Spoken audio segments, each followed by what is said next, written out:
Previously on The Howard Stern Show. Pete went over to Rick's Cabaret with Ronnie. Okay. With who? Ronnie? Ronnie, the limo driver.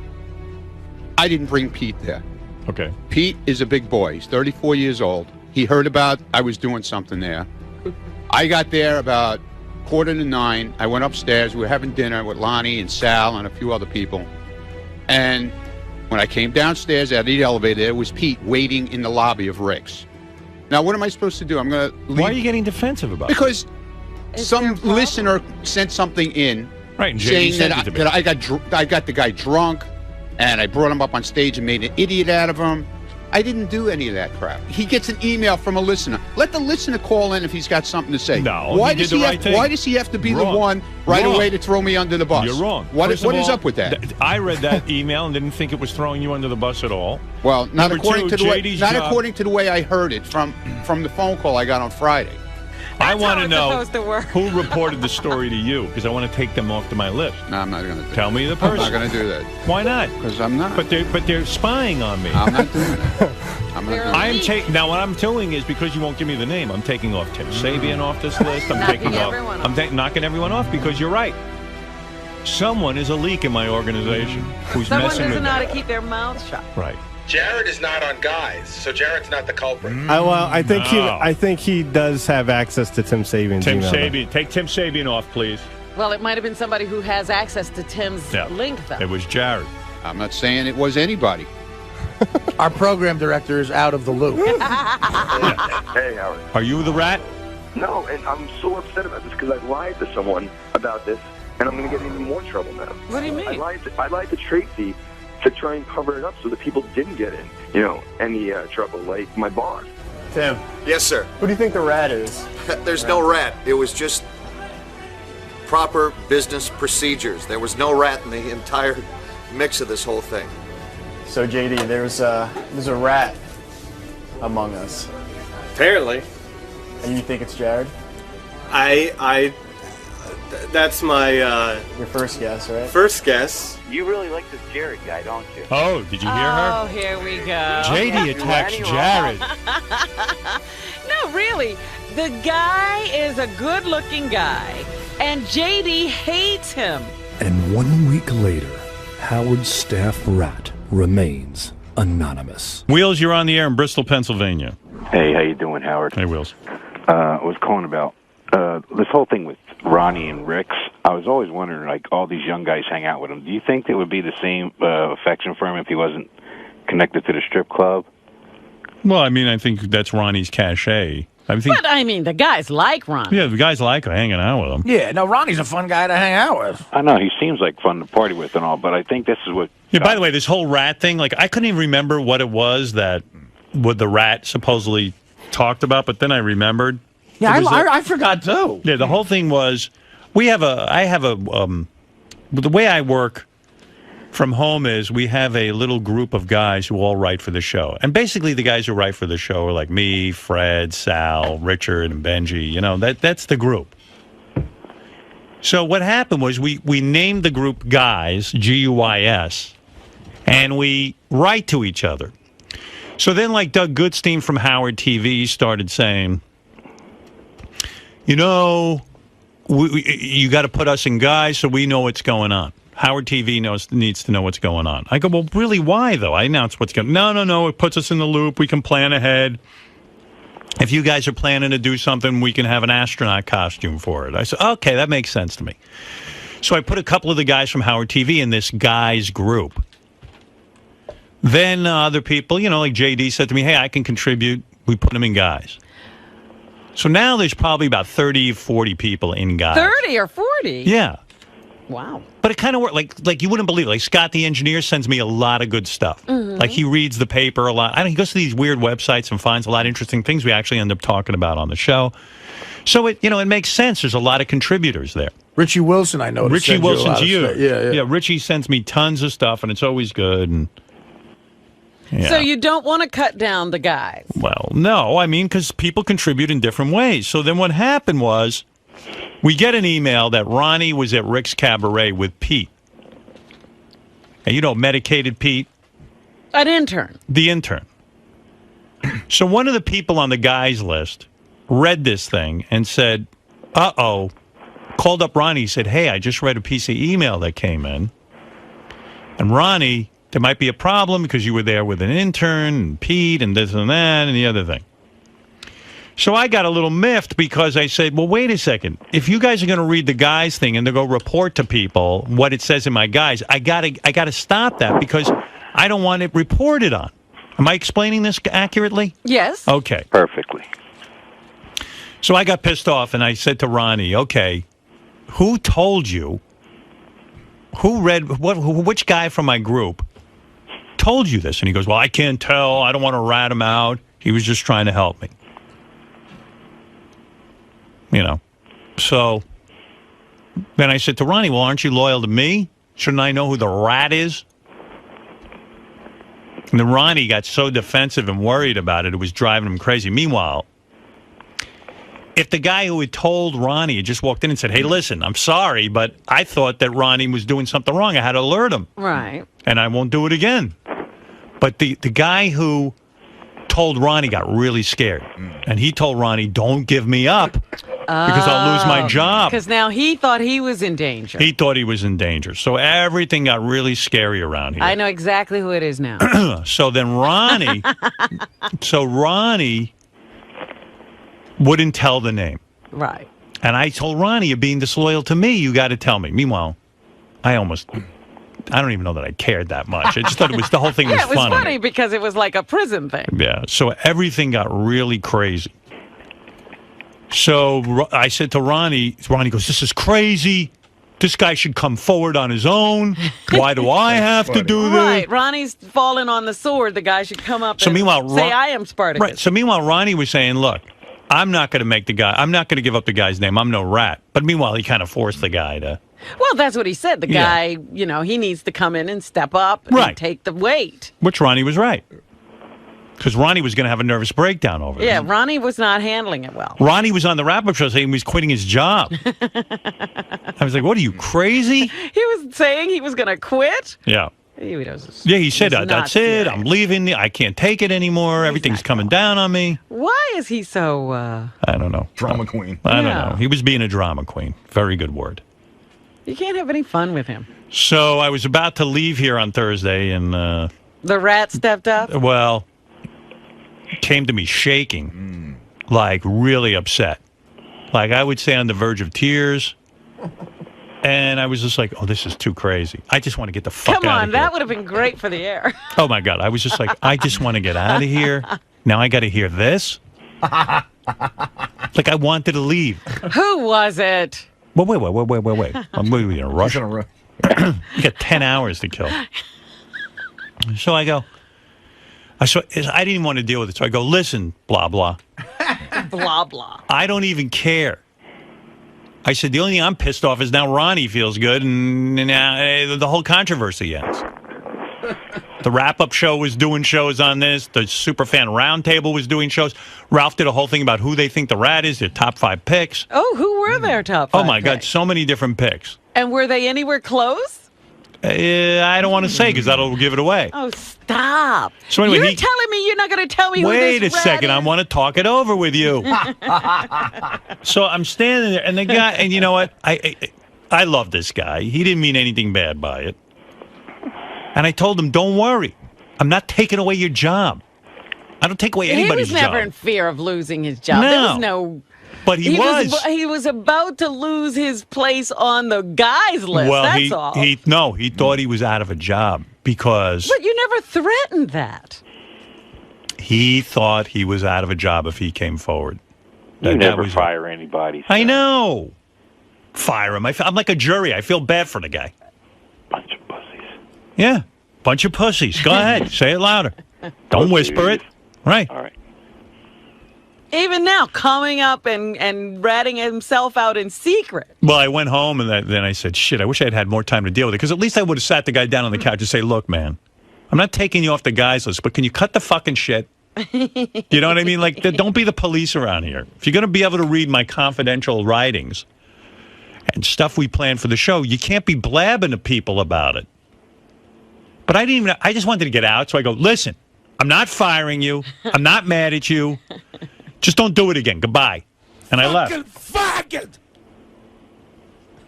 But then as the weekend went on, I got more and more, Well, fire him now. No. So anyway, I don't even know. Who do you think it is, by the way? Brian Phelan. Now, what made you say that? I just think he's really a good friend of Ronnie's. Go ahead. I'm sure he's on the list, isn't he? Yes, he is. And, and I think he'd be the kind of guy who would say, oh, my God, I'm going to lose my job. From Howard TV. He's got a family and the whole thing, and I think he'd be the kind of guy who'd be really freaked out and scared. But I think that feeling would go away after 2 Schlitzes. Right. Who do you think it is, Artie? Me, again, God, this is hard because the person I'm going to say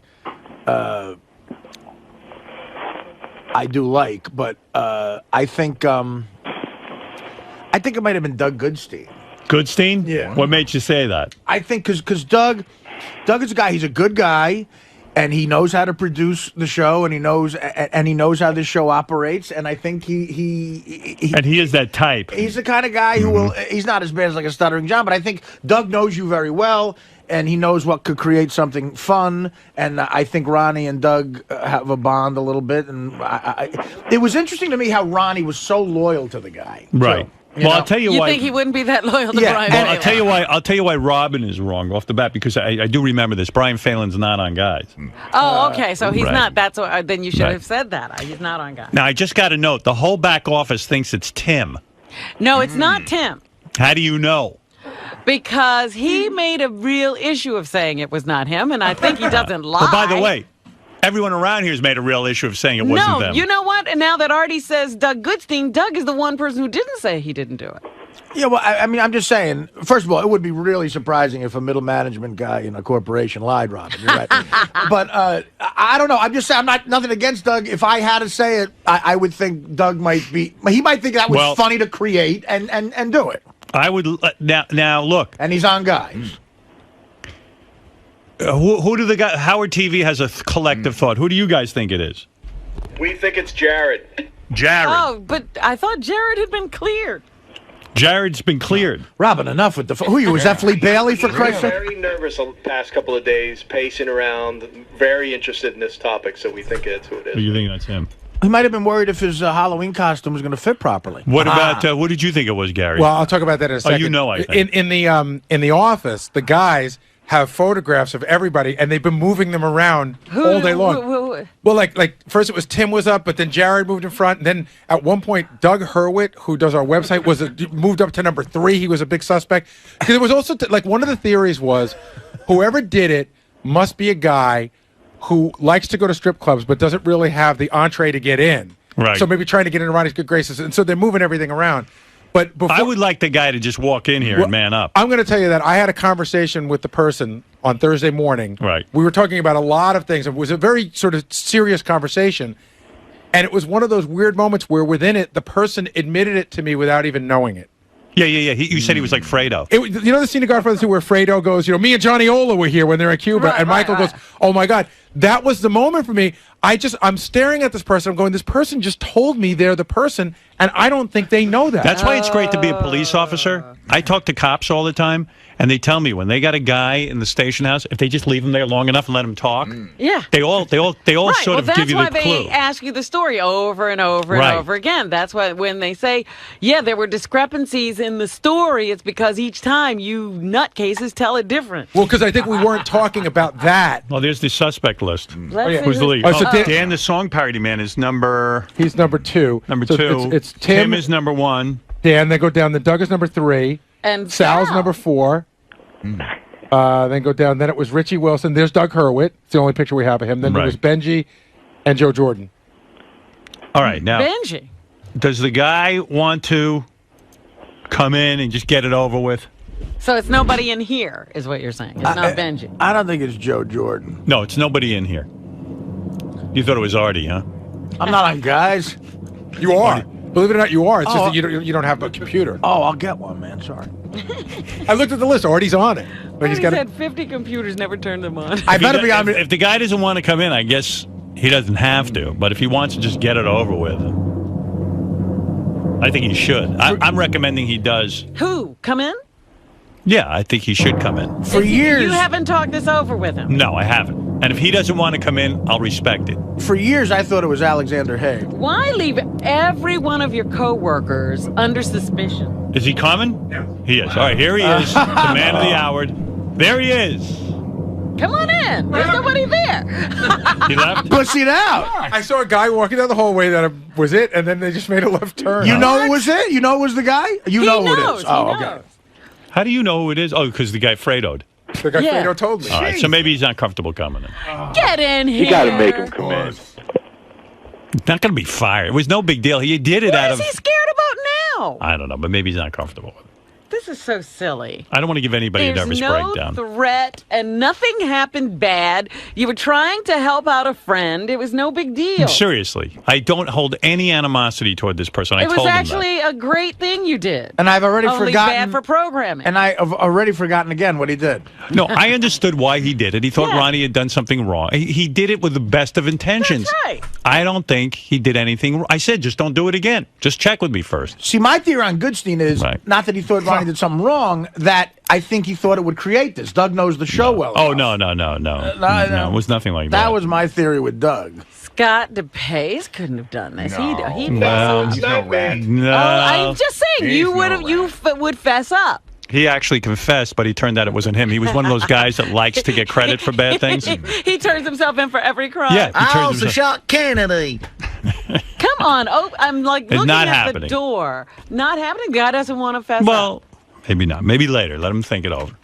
I don't understand how this could be such a big deal. No. Hey, what about Jim McClure? Is he? Exactly. Yeah. Is he on, guys? Starting to think about that little fucker. What happened? First of all, I'm wrong. Oh, you are wrong. Yeah. You don't know who it is then. I do now. But wait, who did you think it was? Tim. You thought it was Tim? Tim and I were in a meet. Tim and I were talking. He said to me while we're talking, he goes, we were just talking about being here in general, how sometimes we're all by ourselves, how we're like sort of a family. It was like a really nice, heavy conversation. And he goes, listen, we all got to watch each other's backs. He goes, that's why I called Howard about that thing. And I go, whoa. Tim just said, because that's why I called Ronnie. That's what he said to me. Yeah. So now I'm But he thinking told Jared Ronnie again. after the fact. Right. But he saw. All right. We knew that But about him. I think that during the break, I'll talk to. Don't say any more. During the You break, know who it is I will- now. don't even write to me. No, you need to. I know it already. I don't want to. I'm not writing who it is. I'm writing something you need to know. I know. That's what I know. I know. I got it. Well, Does that have any bearing on the case? Yes. Maybe later. Let him take some time. Come on. Let me just go over this. There's nothing going on. Let me go over the events again. An email was sent to JD. No. No, what happened? Oh yeah, an email was sent to JD. JD put it on guys for me to read. So someone was at the strip club and saw Ronnie cavorting with an intern. Right. Then- a male intern. A male intern. Right, exactly. I'm sorry. Cavorting? Well, whatever. He was hanging around with him. Right. And then sent that to JD because he thought Ronnie did something wrong, knowing JD and Ronnie have a thing, and maybe JD Right. would tell you then. I'm not even sure that it was wrong. There was nothing wrong with They what were he just did. recounting the events of the evening. Right. Okay. But Like because a it police was an report. intern situation, they thought it might be sensitive. Right. Howard, how did you find out about it? You just saw it on Guys? I don't know. I forgot already. JD sent it to guys, Yeah, and Howard he sent read it to all of us. But there's another big conversation going on aside. How from did I finding find out about it? aside from who the leak is? This has been. I'm Going not on- even sure this is interesting anymore. I think it is. This person It is. walks in. You will find out the leak by the end of the show. How's Howard, you that? know what? It hasn't been. on. Well, what do you want from me, Wheels? Where you going? Just sit down and get my 500 ready. But Howard, there's an interesting conversation Fuck going. you, Artie, you prick. There's an interesting conversation going on in the back office that got reignited later on in the week, which is, do you think it was a dicky move for JD to send that out to guys? No. No. Because a lot of guys think it was sort of like No. That's what Ronnie was angry about with JD. Well, a lot of people back there sort of agree to sort of say like, you could have just sent it to you or not sent it to everybody or not sent it at all. All right, listen. But he, in JD's defense now, he said he called JD did the right thing. Tracy to make sure that it was okay to put it on guys. This is mail that is really sent into the show. Anything interesting should be given to me. I can't read through every letter.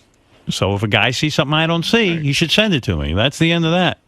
Yeah. And it wasn't anything so bad. No. When you found out, did it surprise you who it was? Did his judgment surprise you? No, because I think actually there was some intelligence behind it, believe it or not. Like, in other words, he didn't think he was doing the wrong thing. Oh, it's JD? JD, you want to say it was you? I sent it out, JD and I'm reported wrong. himself. No, if I felt it was that serious of a situation, I would have only sent it to you. I know that. Okay, no, but I'm just saying the reason I sent it to guys was because in the email it said there were like cameras there and stuff. I thought like Howard TV might have been there too. You did nothing wrong. Okay, I'm just this whole thing explaining is blown out of proportion. why you sent out the guys. That's All all. right. Okay, thank you. All right, goodbye. Now I'm leaving. Leave. Leave as quickly as you can. Now, Would anyway. the rat please walk in? During the commercial, I'll talk You're to the gonna rat. talk to the rat? I'll talk to the rat. Hey, can me, Robin, Fred, and Benji get blindfolded and try to ask the rat questions? How will you ask a rat? Are you in music? Wheels, you'll have the answer. All right, and tell Will I'll help him out. I'll be a donor if he wants. All right. Later, That's fellas. nice of you, Wheels. Thank you. Good guess, Robin. Good guess. Close. I can see you worrying. I'm sweating my ass off. Brian, it's not you? No, I know who it is, though. Oh, you do? I do know. I do know. So, Brian, Robin... Yeah, Robin thinks thought it it's was you. me. Robin thought it was me. I do have a friendship with Ronnie, but I am not on guys. So, I am clear. I got cleared of all charges. So. That bummed you out that Robin thought it was you? I thought it was weird that she did. It didn't bum me out, but I thought it was weird that I was like, wow, I got picked out of the lineup. But I'm okay with it. I'm just happy to be announced. Hey, man, so we're getting pretty close to figuring out who this rat is. So, what do you want from me? Is this taking any weight off of your shoulders? I don't know.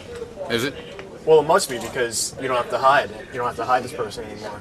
Okay. That doesn't make you feel better? He was giving out Yeah. tickets. Not having to lie to your boss? I didn't lie. I just Well, didn't you're fuck. not- I just you're didn't not fuck. telling I just didn't fucking answer. I didn't lie. Don't tell me I lied. Do you Never care? lied. Well, you're withholding the truth. I didn't lie. I've never answered. So how could I be lying? Huh? All right. How could I be lying? All right, fine. You're right. I'm right. You're You know I'm withholding fucking right. the You know? truth, though. That's not lying, dude. All right, you're right. I'm telling you, you're right. That's protecting someone. That's all it is. I'm not lying. That doesn't mean it's right, though. Doesn't mean it's wrong. Okay? Yeah, but if you were in Don't court, try and twist my fucking words now, pal. if you were in a court of law, Yeah. that Yeah. wouldn't be that's not acceptable. What do you mean it's not You acceptable? have to tell the truth. I did tell the truth. I told the truth. I'm not telling. That's the truth. I wasn't saying this to hurt Doug. They asked me a question, and I think Doug knows how the show operates. And I think my theory was he thought it would create what it's become, which is a fun thing for them to talk about on the Stern Fan Network. Besides my liver, so I don't know. Now talking to Doug, I don't know. He's pretty good with this bullshit. Maybe I don't know. And now that I know it was just an axe to grind, I no longer think it's Doug. My number one person. I can't say because I don't know enough about the situation. All I know is I'd like to go to Rick's and come 5 times. Hey, now, what's going on with you, Scott? Who do you think? You're making all these crazy... What? Make fun of my shirt so you can make Oh, Scott the happy. shirt. Yeah. Well, that's another issue. Look at that fucking piece of garbage, though. This is nice shirt.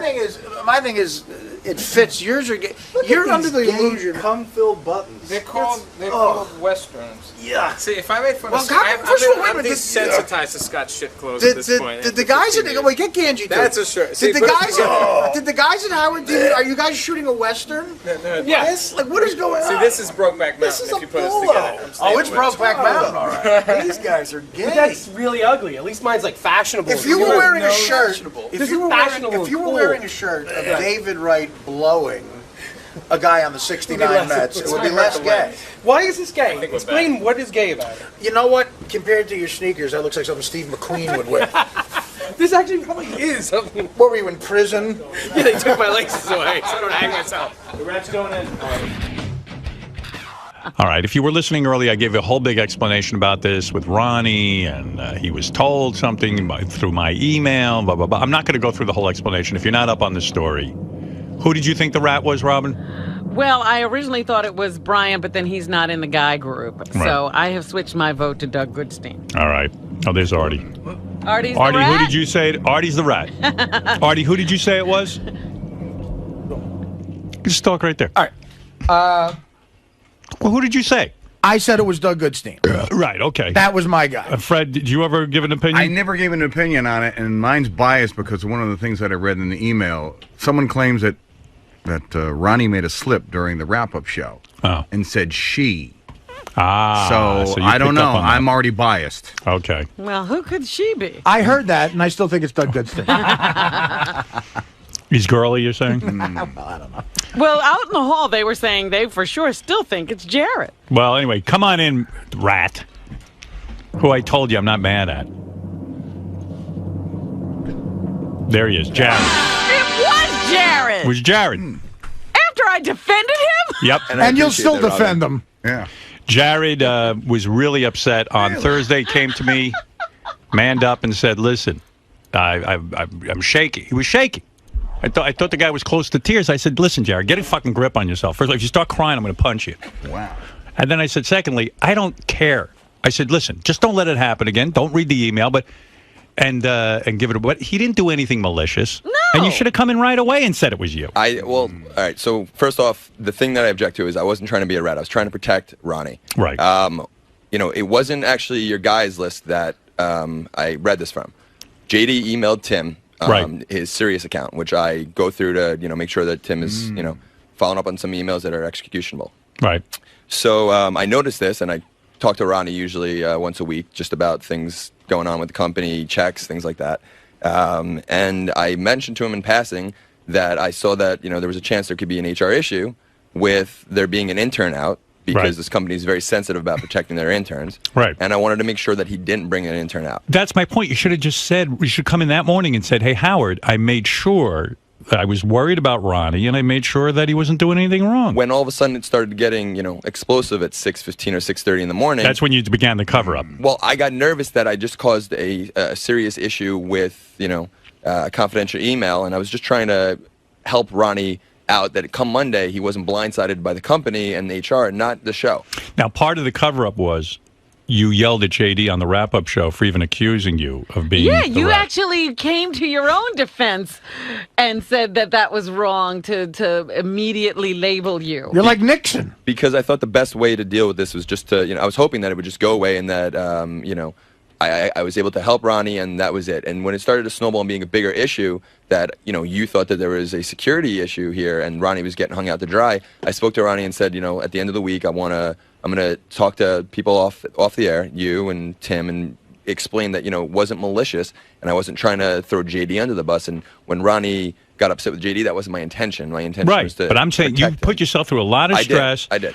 You should have just come out right away and said, listen, I did it. I didn't do it to be mean or malicious, and now I understand. I'm not supposed to talk about the email to other people. And Monday morning, when Robin came to my defense, and I think Fred may have, I felt even worse and started to really wear on me that I knew that I was going to have to talk about this, and I wanted to talk to you guys off the air first so you understood. Do you owe JD an apology? I did apologize to him about yelling at him on Monday afternoon, I think it was. Right. That, I'm sorry, I didn't mean to yell at you. I just jumped to, When do I get my apology? I'm sorry, Robin. I'm sorry. Thank you for defending me, and I'm sorry. And Never yes, again. When do I get my invite to the bar's Halloween party? And yes, I'll apologize to JD. Now, Tim had even said to him, you went to Tim for counseling, right? Yeah.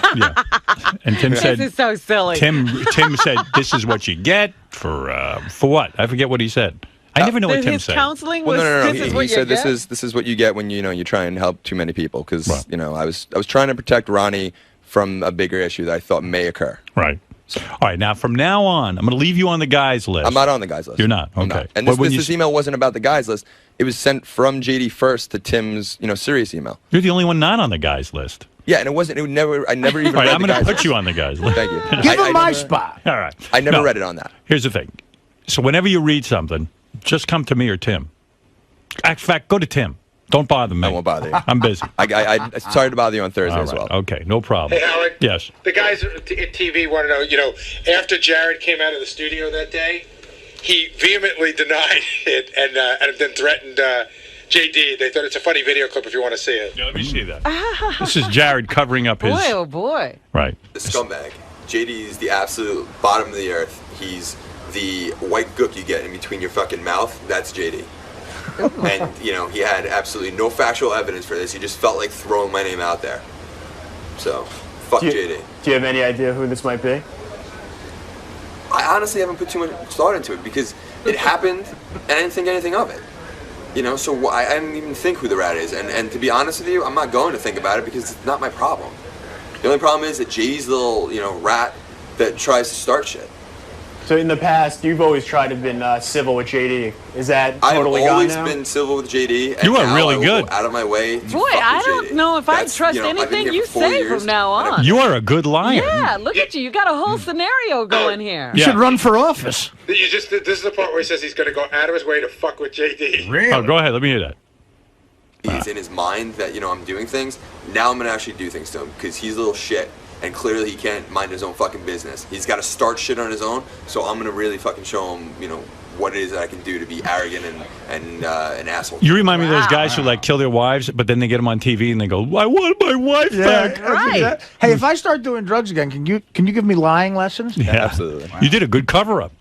And not only that, now I remember him coming in here and vehemently denying it here and yelling at JD. And now I didn't come in. I called him. Well, Colden, you were on our airwaves saying to everybody that you were definitely not the rat. But my whole belief system's off now. I don't even know if that was him. In hindsight, yes, I should have come clean. Right All right. Well, listen, you learned your lesson, and that's Ronnie good enough. lied for you. He did, and I appreciate that, and I felt horrible. And Although Ronnie did crack in a sense because he made you come forward. Like you never would have come forward. Ronnie forced you forward. Yes. Yes. Yeah. Yeah. He couldn't take it anymore. So Jared you're got all right with your lying. But I didn't think he was good at it. I didn't think I thought this would go away and it was a bigger issue. I thought it would become a bigger issue that, it was discussed then, that it was discussed that there was an HR policy and all that. I thought that was the bigger issue. I was mad you came forward because I was going to do lie detectors next and everything and find you out. Yeah, you shooed me away. Yeah, I was wondering if you would have passed the lie detector test. That would have been good. Are you Probably attracted? could have. Are you attracted to me, Howard Stern? Well, Jared, all right. Good enough. I'm glad you came forward, and now you understand when something like this happens. Just admit it. Yeah, I'm sorry this about is that. not the kind of place where something bad is going to happen to you. I barely fire anyone, ever. Yeah, but I understand this situation. If a guy's afraid he's going to get fired over something that seems sort of simple, that might be the right lie to tell in life. I don't know. I was more concerned with, breaking Tim's trust because Tim right off the bat stepped up for me because he knew that I wouldn't, I wasn't trying to be malicious and throw someone under the bus. In my head, I was trying to protect Ronnie, and I didn't realize further down the line what the consequences would be. Right. That you all of a sudden thought that there was a leak, that there were people not being loyal, that Ronnie wasn't being loyal to you. And from my perspective, I saw it Look, as... there are no real big secrets here. Yeah, believe me. If you read those notes, I only wish something secretive would happen in there. All right, thank you, Jared. There it is. Jared, one more question. Did you ever give Ronnie a Dutch oven? When did you confess to Tim? At what point in the saga? Last week. Last week? Yeah. When? Same day as me or earlier? Yeah, I think it was the same day. Well, I talked to you on Thursday? Yeah. Then yeah, Thursday. You confessed Thursday. Yeah. Was Tim shocked? Yeah. He was. Absolutely. That's great. Were you polite enough to wait till he detoxed? His detox Oh, was I over? would see now. The real good footage would have been when he first fessed up, and just how difficult that was for him. There's a theory now going around in the back office that they think Jared is now covering for Tim. I saw Jared. I'm telling you, I spoke to Jared on Thursday. He didn't look like he was covering. I'll tell you, I may be a good liar there, but I wasn't lying. I know. Tim, the last thing Who Tim, knows? when everyone started accusing Tim, if there's one thing I know about Tim is he would never ever do anything to cause you to distrust him. I understand. All right, Jared. Thank you. We now know you are But the what rat. was Tim's advice to that's what happens to you when you try to protect too many people or something? No. He said, I got myself into this because I was, trying to please too many people. Oh, I see. right, and You're a Jared- people pleaser, are you? Jared works for Tim, and a lot of people are saying, "Who the fuck is this Jared?" Jared works for Tim. Jared's the abs. Hey, Howard. Yeah. One more question, Jared. Are you mad? Everyone's sending me notes. Are you mad at High Pitch Mike for taking those pictures of you in the Chippendales outfit? I am. Why? Because the only reason he knew that I was up there, I don't promote where I bartend. I don't want ever, there's two separate things. I make income on the side because, I want to supplement my income here. In other words, nobody pays you here. Go ahead. Yeah. Read between the lines. No, that's not true. Tim, It's not like you want to be a bartender. I invited people here from the show to come up to the bar because, I'll throw them some free drinks every now and then. And I invited Mike to do so. He asked me if he had to wear a costume. I told him that, he didn't have to, but I was going to. And I explained to him when he asked me what my costume was. I told him not to come up to take pictures. I told him, it wasn't about that. I don't want that to become part of my, corporate persona. And he was the only person that did it the entire time. That no one in the bar took pictures. Well, no he's one knows. gay, and he liked what he saw. But he only walked into the bar for 3 minutes. Right. I gave him a drink. He took pictures. He walked out. Oh, yeah.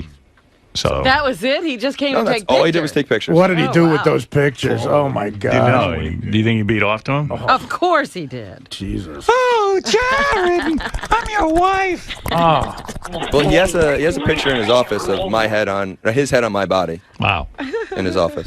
All right. So you asked him not to post the pictures, and he did, and now did they take them down? I asked him not to take them. I spoke to Jason and Ganji and asked them not to put them up in the show. I just don't want these ending up on the internet. Well, I'm glad I didn't show up at the bar because I would have taken pictures. You're worried about your future. You know that you want to be seen as an executive. HR could Google you when you get interviewed, and all of a sudden they got pictures of me. Fair and enough. Chippendales. All right, It's Jared. great that in this sea of misfits, he's worried about his corporate persona. It's great. You got to get out of here now. Thanks, Jared. Take a look All right. over here. There he is, Jared, who has come clean now, and now he feels better. Look, he's walking around all happy again.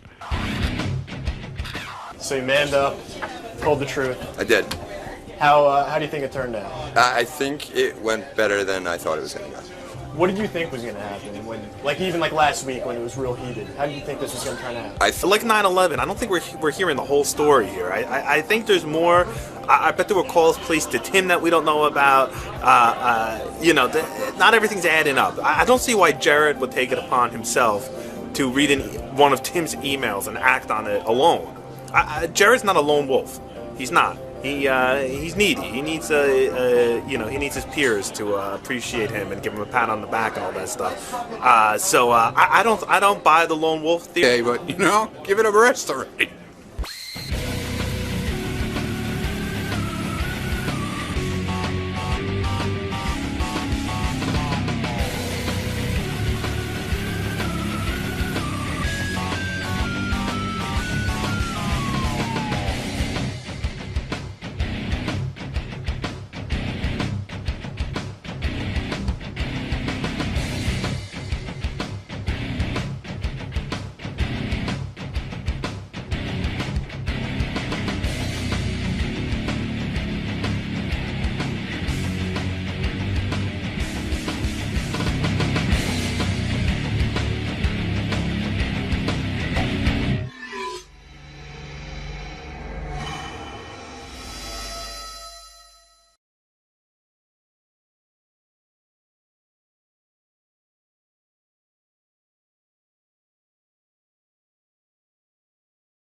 This is a Howard TV original production.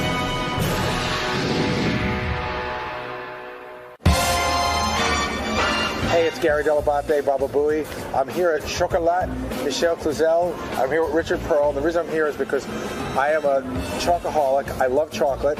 And I heard this is the best chocolate in New York City. And I wanted to check it out. I want to go on tour and see what you got. And sort of a Hershey bar kind of guy. And I told them you got the good stuff here. We have great stuff here. I love Hershey's, but it's candy. And what I want to do is introduce you to the world of fine chocolate. Gary, I'm really glad you came. Good to see you. So this is chocolate, not candy. This is not candy. This is definitely not candy. Okay. Great. All right, let's give it a shot.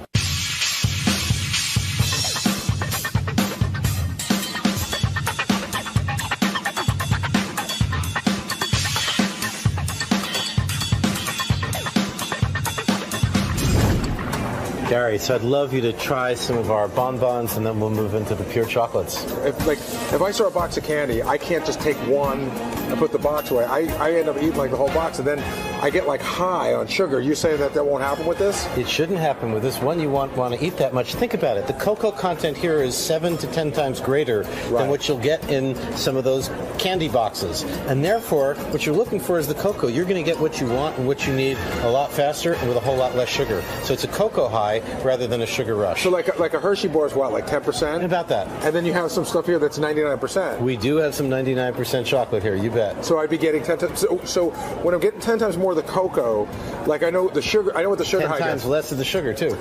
Oh, is that right? Well, of course. If this is 99% cocoa in here, there's only 1% left for sugar and vanilla, and that's it. So I see. What I'd love you to do is try this one here. It's one of my favorites. It's a dark roasted praline called Icar. Now, I never know, should I jam the whole thing in? Because that's what I would do. And this one, take about half. Take a bite, okay. I'm showing restraint here. About 5 seconds, 7 seconds for the full flavor of this one to come about. That's a good one.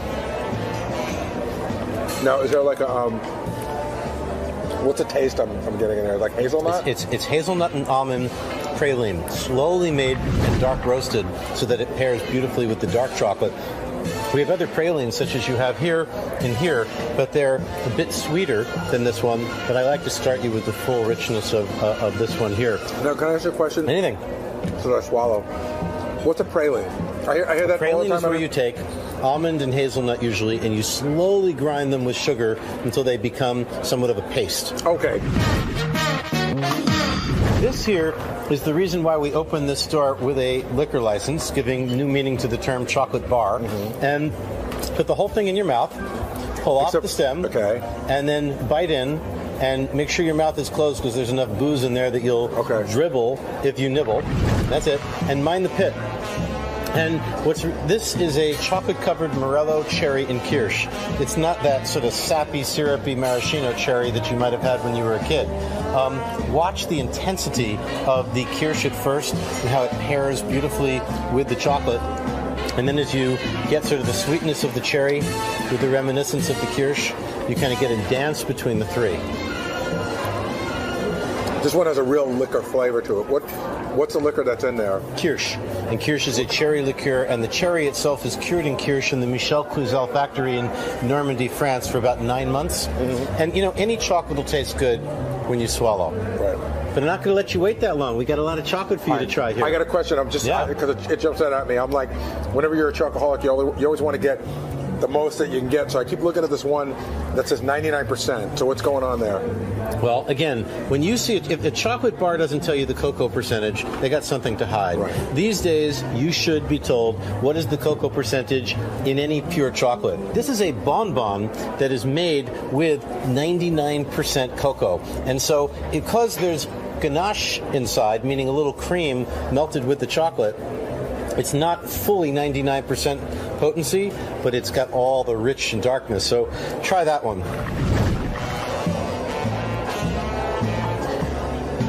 Now we're talking. This will take a couple more seconds, maybe 8-10 seconds for the full range of flavors to come on. Watch the aftertaste on this one. This is for people who crave bitter, who are seeking the essence of bitter flavor in their chocolate. You're right on the money on your times, too. It is like 8 seconds, and then, because when I put it in, it really didn't taste anything at first, and then it just sort of gets you. Another 8 seconds. It has to do with the melting of the cocoa butter, which does not dissolve at room temperature. It needs to be warmer than room temperature, more like body temperature, and how much cocoa butter is in here as compared to any other kind of cream. I want you to try this one. It's one of my favorites, and again, we're the only store in New York that carries anything like this. You're going to need to put the whole thing in your mouth. It is a chocolate-covered raisin, or a grape. You don't feel the raisin. It's the grape has been macerated, meaning dissolved, in Mar. And Mar is a brandy made with champagne grapes. Put the whole thing in your mouth. So when I put it in, I won't taste like a chewy grape or raisin. No, you'll feel like the ghost of the raisin skin. And put the whole thing in your mouth.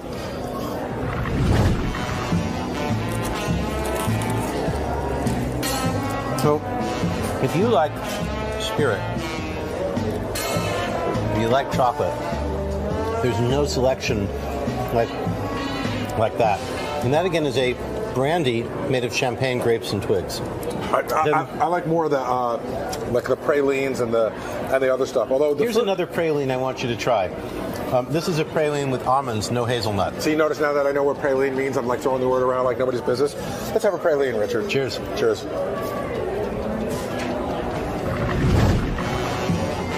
About 7 seconds on this one. Got it.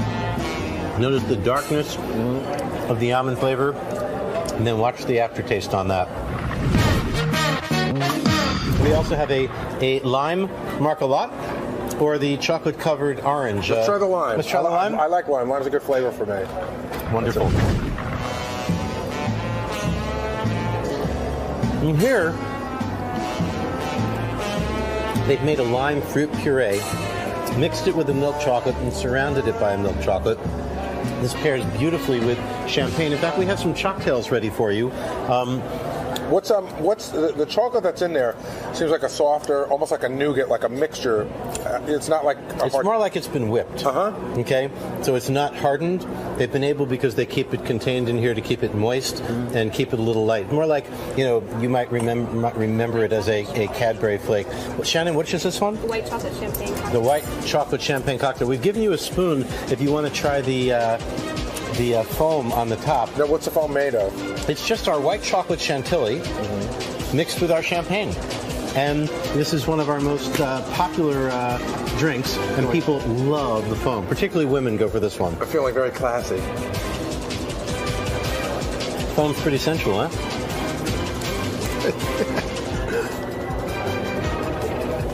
And then you can drink.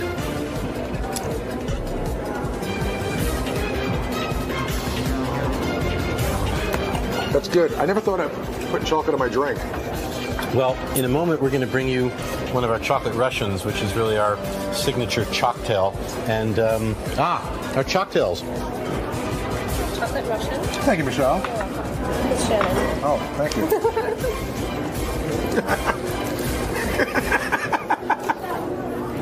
you. It's Michelle is Michelle Cluzel. Exactly. Now. Cheers, but he's a 76-year-old French gentleman. So I think you'd like Shannon better. I do. All right, well, cheers. This has a full dose of vodka in it and absolutely packed with great chocolate. See, that's good. It's like chocolate milk. You get a buzz on. So this I've been looking at the whole day. I've been dying to know what's in there. It's sultane. It's got janduja, which you tried before, with some brandy and vanilla pod. Try one.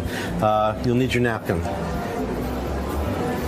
Okay, so... Yeah, take it from the top. You need a bigger bite to get to the center, but the outside itself is pretty amazing. And then once you break that inside coating and get to the amazing brandy on the inside. So there's almost like a piece of candy within the candy, right? Yeah, there's more than candy in there. There you go. But you're getting the janduja, which is this amazing Italian-inspired chocolate and hazelnut puree put together. You can feel the oiliness in the chocolate, and again, the flavor of that is it's one of our most popular pieces. People love them for parties, and for any of these, which we call bouchées, one piece is generally considered a dessert by itself, though I can manage more than a few when I'm in the mood. That's really good. Great. You might also like this. It's made with almond paste. This one here. Yeah, just take a bite out of that one. I love it. Again, that's not your normal Tootsie Pop. I mean, that's got that'll one of those, and you'll make someone very happy. It's really dense. Oh yeah, and it's got great ingredients. Again, done with the milk chocolate and with ground hazelnuts on the outside, and also a streak of vanilla. I want to also call your attention. These are what cocoa pods look like. If you want to choose any one of those and take a bite, you're going to get an amazing experience. We consider it one of the finest ganaches. Anyone you like. They're all the same. The color doesn't have anything to do with the flavor, Nothing right? to do with the flavor. So we'll try one of these. And you're saying it's just like a chocolate in there. So this is like getting like the best bottle of champagne, like the top of the line. This is like almost like a vineyard, right? Vintage Reserve. Okay, and that inner piece is the ganache from the Los Sancones plantation. Again, with all of this chocolate, that's such high cocoa content chocolate, you will not get a sugar rush. You're going to get a cocoa buzz. You'll be elevated and euphoric, and obviously your taste buds are pretty happy too. Now listen, I know you like these pearls. You want to have a handful of these? They're the 72% blended chocolate. I'll have some myself. I happen to love them, and they make great gift items. We sell them in test tubes and in other ways, and people love to decorate with them. Now, can you eat, like, I'm eating a lot of chocolate. Can you eat this much chocolate? I can, but I don't normally need to. You know, it's kind of like when you cultivate a tolerance for something, it doesn't take you much to get off. So, give me a little bit of chocolate in the morning, and I'm right in a cocoa state of mind, and from there I'm happy throughout the rest of the day. Although I kind of nibble as the day goes on. It doesn't take much though. You know, a handful of these, and I'm quite happy. This is good. This is really good stuff. I'm glad you like it. Well, Richard, I got to thank you for today. I learned a lot about chocolate. Up until now, you know, I had two choices, Hershey's Light and Hershey's Dark, but you taught me about a lot of different chocolate. There's like 21 different kinds, and I know what a praline is and all the different fruits and everything, and I enjoyed it. I've been educated. I'm just going to take this with me if I could. All yours. Look forward to seeing you back. Bring it back empty. I'll fill it up for you. Don't even make that promise, because I'll bring it back. Thank you. I really had a great time. Great pleasure. Thanks.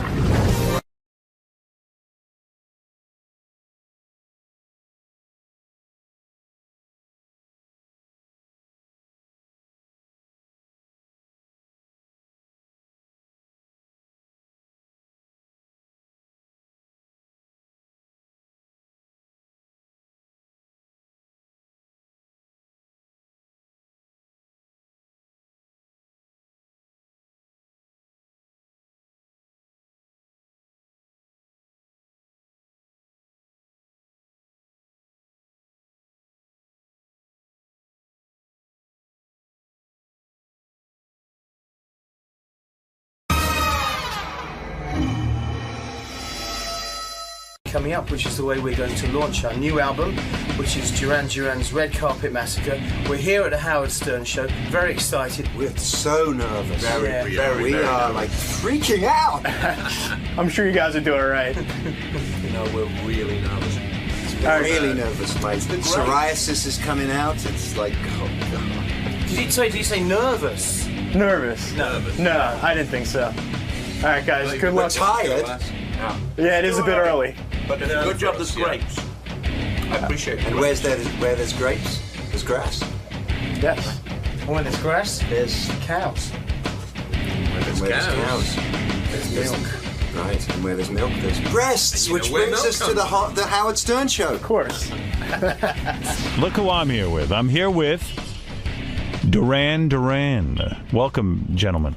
And lady. Good to be here. Hello. Hey, what's happening? Good morning. We're up and early. Yeah, these microphones are working good. Okay, I'm in business. Duran Duran. I haven't seen you guys in a long time. Yeah. I think I had you in my studio. I was trying to remember back when, like 1980 or something. And that chick Fern, somebody was on it. Fern. Fawn Hall. Fawn Hall. Fawn Hall. She was on the same show as we were on. She was? And We never everybody had was Fawn taking Hall. the piss out of her. No, we had Fawn Hall on. We did? Yeah, with Danny Sugarman? with Danny Sugarman. Oh, yeah. you're right. I forgot. Yeah, we did. Well, it's good to see you guys. Now, what is going on, man? 85 million albums I read you sold. So you guys are all set. I mean, We're going for 86 with this one. This is it. You got a new album out. Yeah. You're out Red promoting a new Carpet album. Massacre. Is the record business now impossible? Because I just read that the Eagles set up a deal where they're only selling their new record at Walmart. The Spice Girls are only selling their record through Victoria's Secret. It's almost like the whole business has changed, that you can't even do business with a record Madonna company. just left a It has record changed, company, and the Yeah. record companies are trying to do deals that are going to keep them alive, really, because they're the ones who got hit hardest. For us, we do great business playing live. We've got a career in playing music to people. And I think the whole thing is changing. So it's the record companies who are trying to find their level at the moment. Would you hate getting into the business right now because it's so difficult to make money? It would be nothing. I mean, when we got into it, it was probably like tough for people that got into it in the '60s. Right. I think it's as long as you accept that change is constant. But how do you make money with a record now if everybody's downloading stuff for free? Well, I think for quite some time now, people have been talking of the record as being a promotion device for concert tours. I For see. years, they've been saying that. So does your record company now say, okay, you guys, we'll put out a record, but we want a cut of the concert tour? Do they haven't try said to? that yet. They haven't said that. They haven't said that yet. Don't bring that up, Howard. And they better I not don't think say it's it. as bad as that, though. I think, there are a lot of good bands around who do make records, and they really do sell. Right. But It'll be you fine also- until Google start their own label. Right. You also brought up the question: who's paying for all of this? The record stuff? company pays for They're all paying that. for Yeah, this? yeah. They want return. They want it. They Right. want it happen. Duran, what a history you guys have. Now, tell me if I got this right, because this has got to bug you guys. Although maybe nothing bugs you guys. You seem pretty happy-go-lucky. You know what I mean? What could be bugging them? Well, your one of your guys, Andy Taylor, left the band. Yeah. Right. Now, is he writing a book about you guys? Yeah. Now, doesn't that bug the crap out of you? What is he going to say? Somebody's got to do it. You're all right with that? I think it's going to be cool. It's about it's good for it's exciting in a way because it would look bad if we did it, but now he's kind of outside of the group. But is he friendly with you still? Well, we don't really have a relationship. So, in other words, you're going to get trashed in the book. I don't think he's going to trash us because he's going to keep the door open because you never know, with these situations. He might want to come back. Yeah, you can never say never. So What is going on legally? Why is he sending you legal letters? Over to Nick. All right, Nick, you're in charge of this The one. lawyer in the band. Yeah, here's our lawyer. Oh, no, when things break up sometimes, we're having a divorce. So we just... Why did he leave? What is his problem? I mean, it's a good business. That's exactly what we said. That was what we said. What is your problem? And what did he say to you? What is his problem? Why would you leave a band like this? So you guys can make... All we heard was silence. Yeah, Wow. I mean, come on. Why can't Axl work with Slash? I mean, Ego, Drives me- who wrote the Pride. majority of the songs, the big hit songs? Who wrote the majority? And you guys had a ton of hits. I mean, who wrote the? Who We wrote did the, together. They're all collaborations. So did you say to him, "Listen, we're all good together. Why would we break up the collaboration?" Well, we tried to put that to him, and Right. Does he want money from you? Obviously. Did you send him a letter and say, "How can you write a book about us? That's not fair."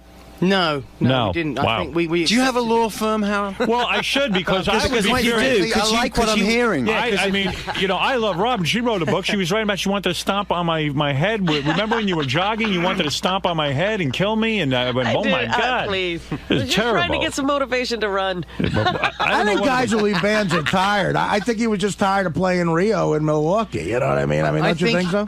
Man, we don't go to Milwaukee that How would often. anybody possibly be tired of playing Rio in Milwaukee? It's a good song. We live for Come that on. experience. I mean, Talk to me isn't that about- what Bill Wyman did with the Stones? I think he was Is just that like, yeah? Because it's that get off the road. I think there is that to it. He definitely he lives what's he in gonna do? Ibiza. Hello. Oh. He lives in Ibiza. Warning sign. Is he the one with the rich wife? Who's and they got only the rich have wife? one-way flights out of Ibiza. You've got the rich wife. Why didn't you? You could retire. I knew into- you were going to mention that. Isn't your wife the creator of Juicy? She is. Juicy Couture? Juicy They're angling for free Couture. clothes, Johnny. I Careful, knew you were gonna careful. bring My it up. daughter loves that Juicy Couture. In fact, Absolutely. today we're bringing her a sweatshirt actually All from right. there. Your wife hit the mother load, right? She did. Is she worth more than you? She is, right? Are you guys jealous of the way he married? Belt in this place, I mean, are you jealous of his situation? No. No, You are not. we all wear Juicy all the time. You do. Yeah, we just get a lot of free clothes. I'm not saying we're close in this band, but we're kind of all married to each other's wives in a way. You guys could have all married anyone you wanted. I mean, talk about sex symbols. You could have any woman you want. you could have banged my prom date in '85. Absolutely. And Simon, I think we did actually. Ow, you bastard. Simon, you married a model, of Yeah, course, Yasmin. of course, Yeah. Yasmin. And we're still married. And you're still married. Isn't that remarkable in this day and age? It's shocking to me. Did everyone say to you? Did everyone? I look at all the fun I could have had. Exactly though, as the lead singer, did you sit and say, you know, I married this woman, she's a great woman, all this stuff, but did you have regrets? Did every one of your friends say to you, you're nuts to be doing this? You're at the top of your game. You can have any woman you want. You know, a lot of people did say that sort of thing to me, but you know when you meet the love of your life, and if you meet the love of your life when you're 25, you hang on to her. And that's what happened to me. No regrets. You know, absolutely. Still in love with her. Yeah, absolutely. When your wife creates Juicy Couture, at first you think, what is this with the sweatshirts? This is a waste of money? Did you think that this was a waste of time? When I first got to know her, well, I was really taken by anybody that I met that that had her clothes, that was, you know, they were really into them. Oh my God, I love my She's got to be a billionaire. I was like, this is something really special. I knew that, you know. That's fantastic. Talk to me. I don't want to talk Ill of the Dead, but actually, I talk about Ill of the Dead all the time. Lady Di was a huge fan of Duran Duran. Princess Diana, huge fan. Did she offer to bang you guys? No. Did she seriously? Was she in love? Simon, she was in love with you, wasn't she? No. But you made Wasn't fun like of her. that. You thought she was a bit. What was the word that you used? I'm trying to remember at the time. Gaff. What? Like daft. Shepherd's bush. Daft. Daft. Oh, what? Like couple of crates short of a lorry load? Yeah, she was a little bit nuts. No, she wasn't. I think she was very naive. Yeah. What is it, Gary? I think she's very sorry. Yeah. I think she was very naive, You and do? I think that she came into it as a very unworldly, and she had a very odd kind of introduction to this incredibly high-powered world. I do think it affected her. She definitely wasn't normal. Every time we open the I dressing could see room, that on the cover of the Sun tomorrow morning. Le Bon says she definitely. No, what I mean is she didn't have a normal life. right? You know? But every time we opened the dressing room door, there she bloody was under the table trying to get an autograph. Oh, it was like being ironic. Oh, there was that. You said, can't your husband keep you under control? Did I say that? Yes. And he could. That's what happens when he gets up this early. Isn't it great, though, to be just some guy one day and the next day you're in a hit band and you're telling the Princess of England, hey, man, can't your husband keep you under control? I mean, it is beautiful. What did you want to say, Gary? I think I was joking. Oh, you were joking. But it's great to be able to joke like that. Doesn't it have inverted commas next to it, that quote? Is it true you turned down Andy Warhol to make a new cover for one of your albums because you said the Stones had done it already? No. Is that true or false? No, that's false. Yeah. Rog thinks it's true. Right. And what's amazing about these guys, they hit it big all of a sudden, and they had a powerhouse career. Big. Yeah. But you were still living at home with your parents. That's how it happens. So you come back from your tour, and you're huge, and then and then they won't let us watch what we want to watch on the TV. Yeah, really. I mean, and you go to bed at 10 o'clock at night. It's like, I'm getting out of here. I'm going to get my own place. It is kind of crazy. It really is. Now, who is this beautiful woman who sings with you? I'm quite captivated. This is the fabulous Anna Ross. Hello. How you doing, baby? What's your story? You married or... You with any of these guys? I mean, what's going on? No, I'm not. No, I'm not blowing any of them. Not that we haven't tried, but unlike Lady Di, you're not blowing the band. No, I'm not. Well, No. you sound great. Now, I'm looking at a picture here, Simon, of your wife. Yeah. That the guys just gave me off the internet, topless. I could see why you married her. She's hot. Look at that. There she is. Is that her? Look at her. Beautiful girl. That's my baby. Yeah, nice. Yeah. And what was it always a kind of relationship where you were monogamous, or were you as a rock star allowed to cheat? Were you allowed to? She seems like she might be. She's the love of my life. She is, and you never got into threesomes. You never got into any of that kind of stuff. No lesbianism with her in front of you with another girl. Not that I know about. Not that you know about. So it's a traditional relationship. Yeah. See, I always thought you guys were kind of wild, but maybe not. Well, there are wild ones in the band. Who's wild? The guy with the sunglasses on. Oh, yeah, we know that. The lawyer's wild? Do you know why he's got sunglasses on? Why does he have sunglasses on? Because then he has projection of porno on the inside of the lens. You're talking about Nick. 24 hours a day. Nick, I always knew Nick was a pervert, but that's good. I like it. How are you? Very well. Last time I saw you was in England. It was, yeah, I remember. Yeah, you were broadcasting from there. Yeah, a long time ago. And Simon, what do you mean that, you know what I wanted to ask you about? There was a couple of things going on. Number one, I read that you say as a child, you enjoy dressing up in women's clothing, for real. He still does. No, and you still do. I enjoyed dressing up. As a woman. That's my favorite. I wasn't sure whether they were women's clothes or men's. Here's what I it had a said. jockey outfit. You say you've been dressing in women's clothing since you were a kid. When you were a kid, you wanted to be Rita Hayworth in a skirt. Did you think you were gay? This is the press release that Nick Rhodes wrote, I see. isn't it? Did you think you were gay at one point in your life? Is that because once yesterday, wasn't it? Did you guys think he was gay or something? I mean, seriously, that's a very feminine thing to do. Hands on my hips, I can't do that. But you were always into women. You never had gay sex. Yeah. Nothing like that. Yes. You just like to dress up as a woman. No. No. I did once dress up as a woman, and it was for a show at the Edinburgh Festival, and that was a lot of fun. I just loved the way fishnets felt on my legs. And what happened that you lost your testicle? Do you talk about that? You were No, I haven't. I have a slightly reduced testicle. You were on a motorcycle. Yeah, you had an accident. I raced heard bikes, and I had a front end collision. Well, you have the kind of life you do. We'd moved on from homosexuality. When you have the kind of life you have, where you're a rock star, where you're married to a beautiful woman. You think I needed two of them, two full ones, don't you? No, why would you race motorcycles where you could get injured? Well, that doesn't make any sense. You should ask me that question because that's very pertinent to the song that we've got out as a single. I'm not trying to segue into it. Segue, I'll play a little. It's the song "Falling Down" is about pride and arrogance, and I went through a period in my life when I just thought I was invincible. Right. And I had that accident, and I got back on and I raced again, and I had another terrible accident. You do not ride these things anymore? I ride bikes, but I don't race them any longer. It's the racing. It was the competitive thing. I was too competitive. I wasn't good enough. And you were racing a yacht back in the 80s, Yeah, I think? I used to race boats. And the thing capsized and you almost died. That wasn't my fault. Yes, but why risk this great life? I could understand There's a theme developing, isn't there? Why is everybody looking at me? That was my fault. I could understand somebody who looks like me and has my kind of life capsizing and not really caring, but you have a good situation The going. rumor was that Boy George had a submarine and fired a torpedo. You see, he tried to sink you. Innuendos. What the hell is going on? Oh, God. Big your endo, mate. Was Boy is there a lot of rivalry between bands? Boy Yes, George, there is. Boy But it's George fun, was. though. There's nothing unsavory about it. It's fun, Of course, you want your record to do better than U2's. You've made negative comments about Bruce Springsteen, for example. Well, you say that he is not personally. talented. Yes, you have. I have not. Let me see. I'm going to read a quote from you. All right, John actually said this. Oh, thank you. All right, here's what he said. Bruce Springsteen is as popular as he is because he's mediocre. No one's going to tell me that Born in the USA is Stravinsky or Lennon or Makes McCartney. this stuff up. To be popular and to get enough to millions of people means that you have to be fairly low level. In my defense, I think I said that in 1982. What were you on? Well, I was on my own trip.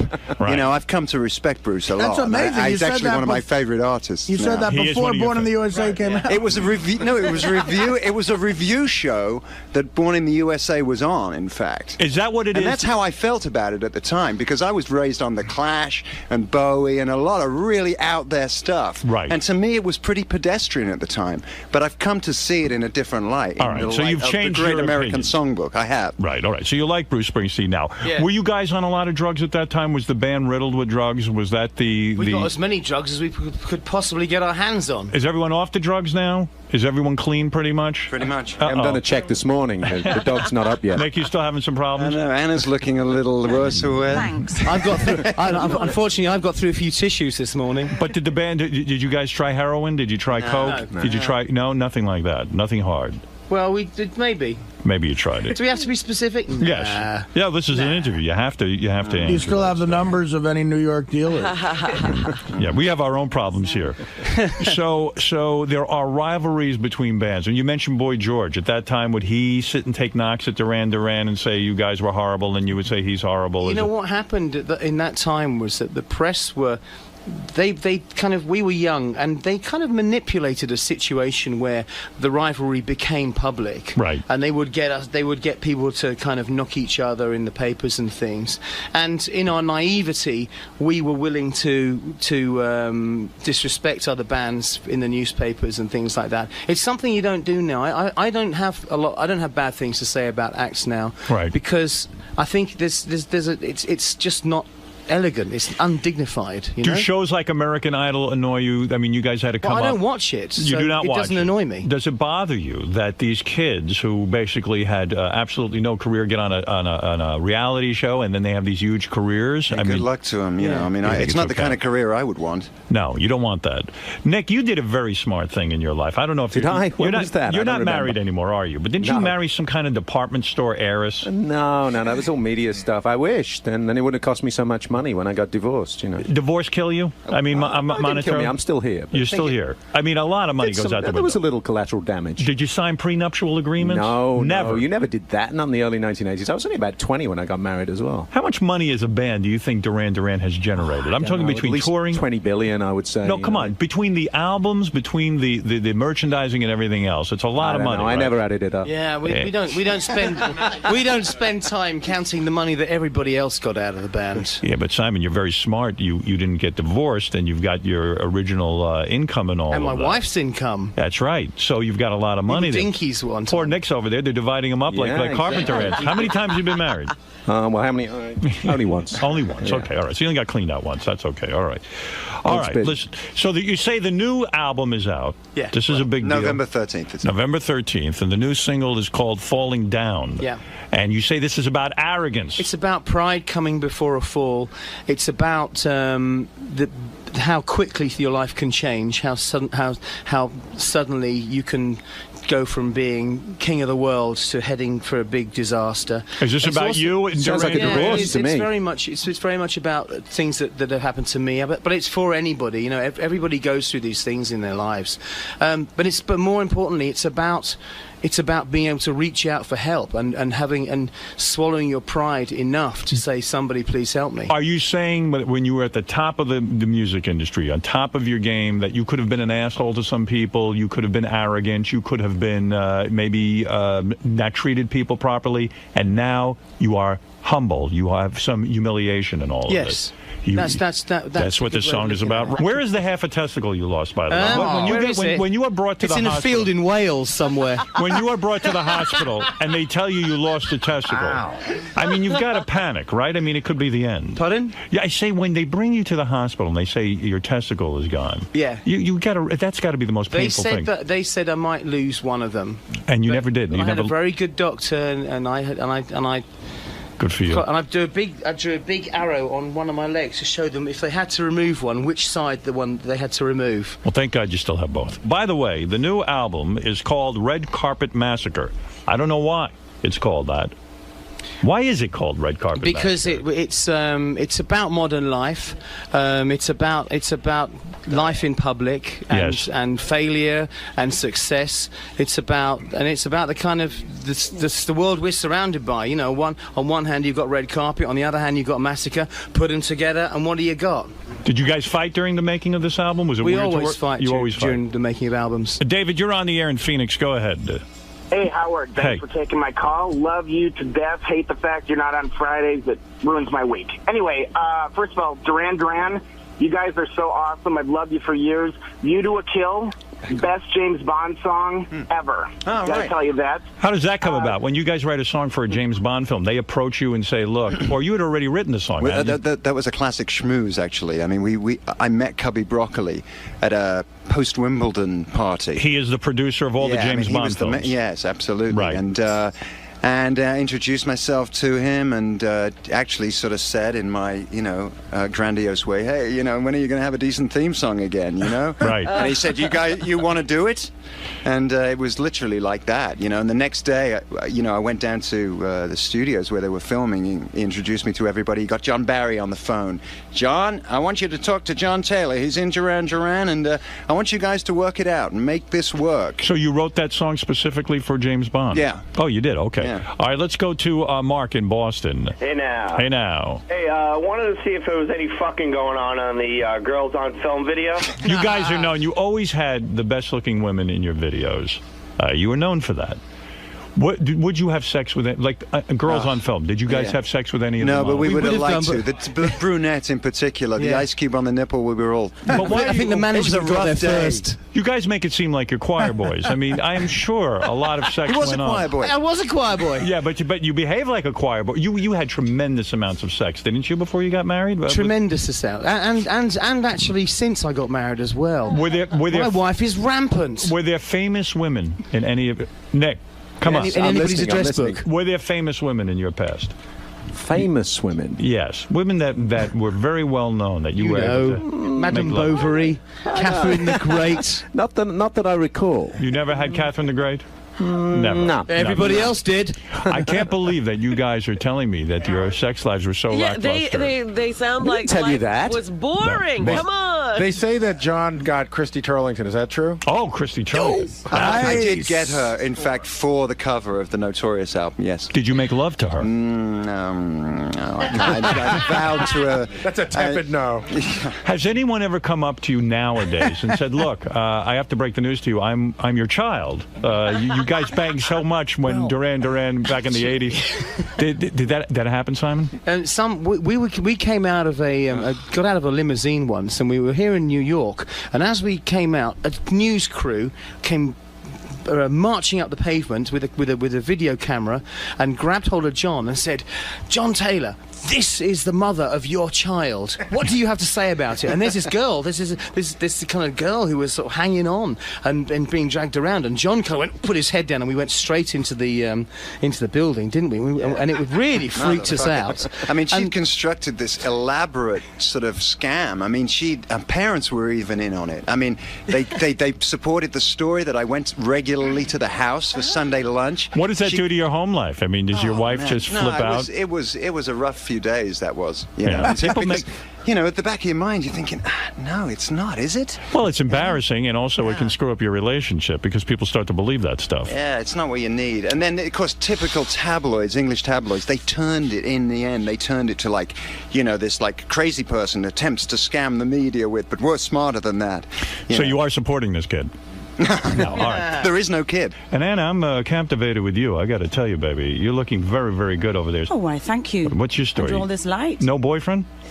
Not at the moment, no. No one's getting you, huh? What a waste. I swear to God. I could teach Not while you I'm over here, anyway. You ever married? No. That's In your fact, story. I've never had sex, ever. Really? You're a virgin. I believe it. Where did you guys hook up with Anna? A very good friend of mine, a guy called Jerry DeVoe, who he'd spotted Anna when you were working with We're doing Lulu. demos. Oh, you'd done some demos with him. Yeah, I did a lot of his demos. I am so unprofessional. If I was the lead singer, I'd be banging you. I mean, that would be it. I would just. Well, you could try. I would.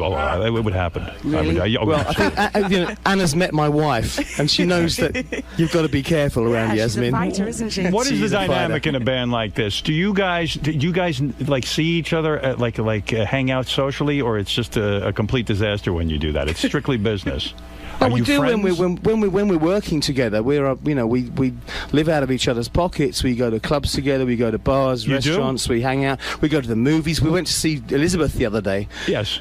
But then when it's over, the work is over, you never see each other. Well, no, we do a bit. You know, there's always times when there's invitations and things to go to parties and that. Sunday we'll see each afternoons, other. we sit at home and we watch old videos of ourselves and have some crackers. That's great. Yes, you get together and watch all your old videos. I admire that. Does it make you sad that the art form of rock videos is just about dead? Nobody really shows them anymore, do they? You haven't seen that? Oh, I see what you mean. Well, no one You will know, show Az. Az got banned. It just got banned in England. For the new single? Yeah. Why? Too many hot chicks doing Too many hot chicks with What were you- beautiful breasts. The breasts bared? I mean, The breasts are totally bared and up for all to see. Now that's a band. I was going to say up for grabs for a minute. Right, that's Well, smart. you remember that video? What's the one where you're on the front of that boat? And Rio. That's Rio. Yeah. Now, does that broad ever come back? She's got to be ugly now, that broad. Rima. Rima. She's still hot, or is she? You know, I haven't seen her for a long time. She's pretty good last time I saw I think her. she moved to Milwaukee. Really? She didn't hit the wall. Well, I got to tell tell you something. It's got Thank to be you for 48 if my math is correct. Thank you for playing. As someone sitting here watching you guys play, I can imagine this show on Broadway will be great. Now, what is it? An hour and a half? I mean, like a regular full-length concert? No, we're actually coming out. It's like in 2 halves. The first half is like the whole new album. Okay. So it's almost like we've got an opening act. Right. You know, and they come out and nobody in the crowd really knows the music yet. There's been a couple of songs on the internet, and then after that, then there's an interval, where you can flick through your playbill, and then we do what we're calling an electro set, which is our take on the acoustic set, which has become the industry standard over the last few years, and it's all synthesizers. We're all playing synthesizers. It's like a Kraftwerk homage, and it's sort of like a 20-minute kind of dance-a-thon kind of thing. Right. And then it's the old. Then we get back into this thing, the organic rock out. Well, it sounds good. This was a lot of fun. Great having you guys here. Thanks a lot. Thanks. Great. All right, we're going to take Thank a you, break, everybody. and then we'll get back to doing the usual crap that we. Yeah. Thank you, Howard Stern. Now, was it weird having Howard ask you about, your sexual life and the bike accident, the testicle? It was. I wasn't expecting that. You never do. But then again, I think we don't go into situations like this expecting anything, and you've got to be able to just to deal with it. And once you kind of get used to the idea that you're going to be talking about personal stuff and that, then you're fine with it. It's good to have questions like that. It clears out the cobwebs a little bit. Makes you question things. And it's funny. It mixes things up, right? Yeah. No, it's good. It's good. It's healthy. Great. We enjoyed it. Thanks a lot. Thanks for stopping by. Perez, you might remember me from a few years ago when I came in asking Howard to please help me become a big superstar. Well, I'm back again to let everybody know that I'm still trying to pursue my dream, and I'm here to say thank you to Howard and his wonderful staff that helped me out and gave me my big break. And basically I'm here to tell people that you can't give up on your dreams, because if you do, you stop living, and we have to help each other, believe in ourselves, and never give up. Well, welcome back, Zanetta, and I hope you achieve your inspirational role today. Thank you. All right, we'll see you in a little bit. Okay, thank you. We've got a big show for you today. In fact, it's the return of somebody who I know we've been waiting to hear from for a long time. Who's that? Zenaida. I think they're going to give me a chance. I want to see what she's done with her life since that plea for, a I chance. wonder if she got a chance. If anybody doesn't remember who Zenaida is, I'll play some clips from her last appearance. Yeah. We used to joke around all the time back in the 80s, right, when Seinfeld was on. Oh, wait, wrong one. Sorry. That's the wrap-up show. Oh. Where's my Zenaida clips, boys? What's the town in Massachusetts she was from? Haverhill, wasn't it? Pretty good, Robin. Oh, I remember every word.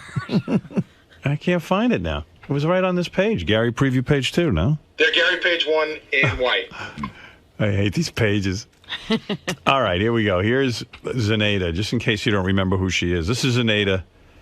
She showed up on our show. I think we found her on the street. She just was like at the door wanting to come in. Right. She said she needed a chance. She wanted to be in show business. We have a model update. She's in the hall freaking out crying because Why? somebody called here interested in her. So she's freaking out. Quickly, get her in if she's crying. Why are you not filming? I hope she cries in here. She'll come in and compose Right, herself. so it'll be all dried up. What's wrong? What happened? You're crying hysterically. Tell me what's going on. I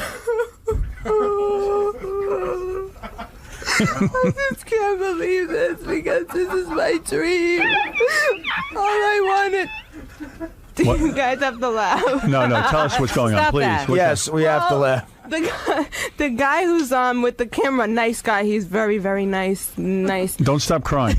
Yeah. Okay. He told me, okay, so what happens now? And I said, what do you mean what happens now? He goes, what you gonna do? And I said, well, I was hoping, somebody can help me out. And so I was waiting to speak with Howard. He goes, you're probably not gonna be able to speak to him again. And I said, well, what do you mean? He goes, that was it. And I said, that was it. So what do I do now? And he's like, so I said, my plan was to have, somebody introduce me to people like P. Diddy or something. And, then from there, we start working on my career here. And he goes, well, I don't know.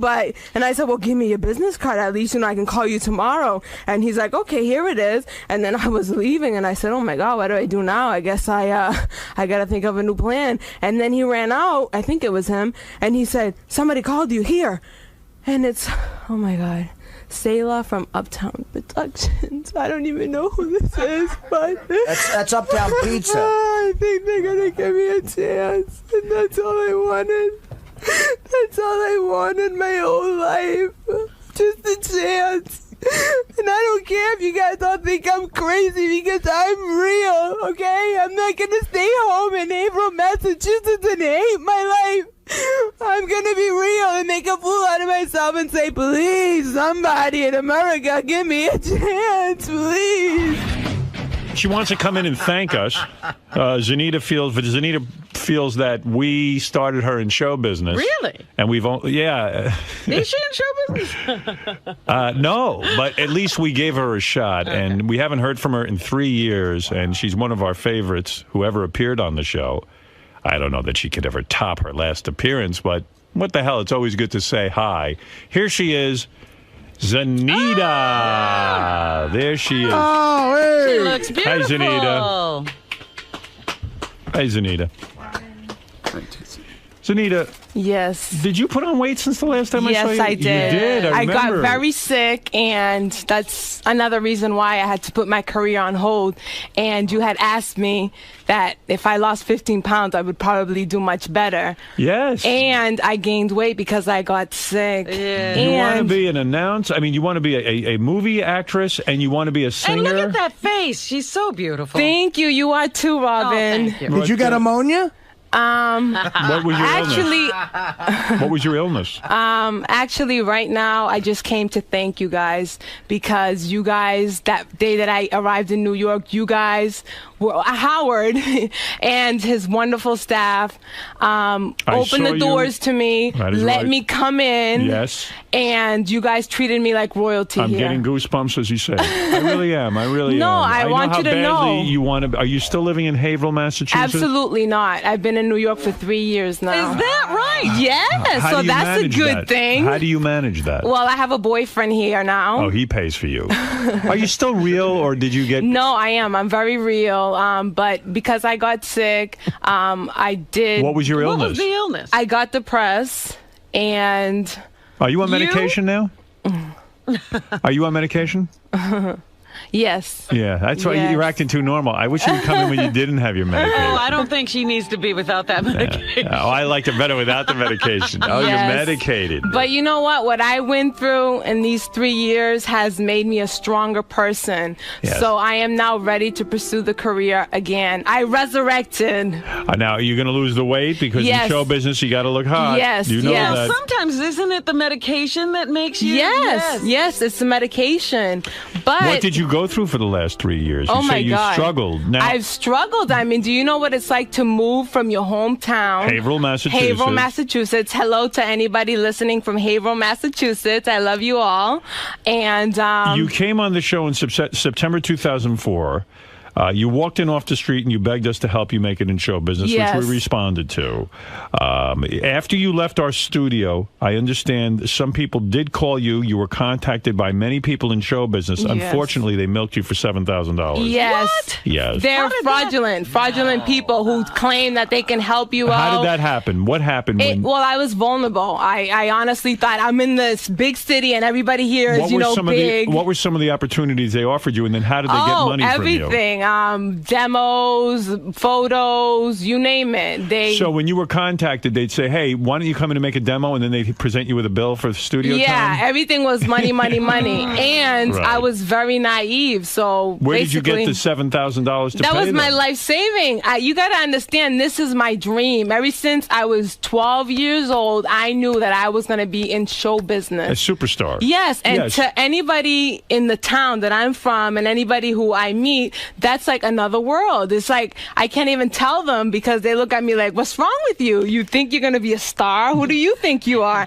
And I just believe Are that. you starting to get discouraged? How old are you now? I'm 30. 30. Don't Yes. you think it might have happened already if... Well, don't forget, I've been sick and I did delay, and so I just resurrected. I'm back now. Did anyone have sex with you claiming they could help you? No. No one got that Absolutely far. not. I would never do that. They just took Yeah. your money. Yeah, and And because I was, again, naive, believing that they're really going to help me. What steps are you taking to make sure that you make your dream come true? Right now, I'm pursuing the SAG program. What is that? Screen Actors Guild. You have to audition. I just called them up yesterday. This is all. You've been in touch with the Screen Actors Guild? You called them? I called them up and I told them my situation. You want to be a superstar? Did you say I want to be a superstar? No, I want to be a professional entertainer. That's what I want to be. Good.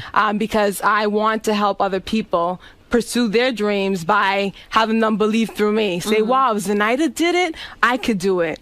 Because I remember one of my dreams was to meet Howard Stern. That's right. Never in my life. Did you tell them you're real and that you're trying to be a superstar, that you keep it real? Yes. You did. I mean, when you meet me, you know I'm real. I'm not going to front. I'm not going to act a certain way just to make people happy. But one of my dreams was to meet you, and I couldn't believe it happened. What is the medication you're on because you don't cry as much as you used to? Oh, you're so funny, Howard. Yes, but you're Is not. it okay that I call you Howard? Yes, please. Okay, because you are Mr. Stern, a man of your greatness. When you were agitated and crying, it made such a great appearance, and now I see you're all even-keeled. Well, what is this? she getting therapy as well? Or yes, I have a therapist. Oh, these fucking therapists. Why can't they help me? They're helping her? Howard! How come you're so together?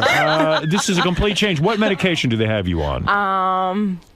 What's the name of it? Luvox? No. Paxil? No. Zoloft? Starts with an A. Ativan?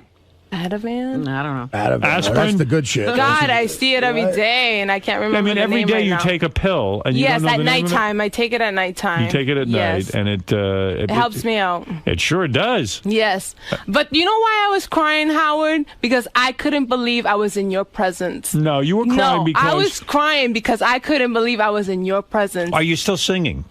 I sing. I obviously am not a professional singer like some stars out there, but I am a singer. Why not go on American Idol with this talent? Because I'm not that talented to go on American Idol. I'd like but to have two more. The reason why I want to be a singer, an entertainer, is because I love to go to where the troops are and perform for them. They won't let you. We do tried. things like that. Like, I want to help people. I want to make our country a little better by somebody who's happy and who likes helping other people. What do you want to be, an actress? Do you mostly want to be an actress? Okay, people told me that in order for you to become, I'm not going to say a superstar anymore because that just blows people's mind. Like, who do you think you are? Right. I'm going to say a professional entertainer. Oh, okay.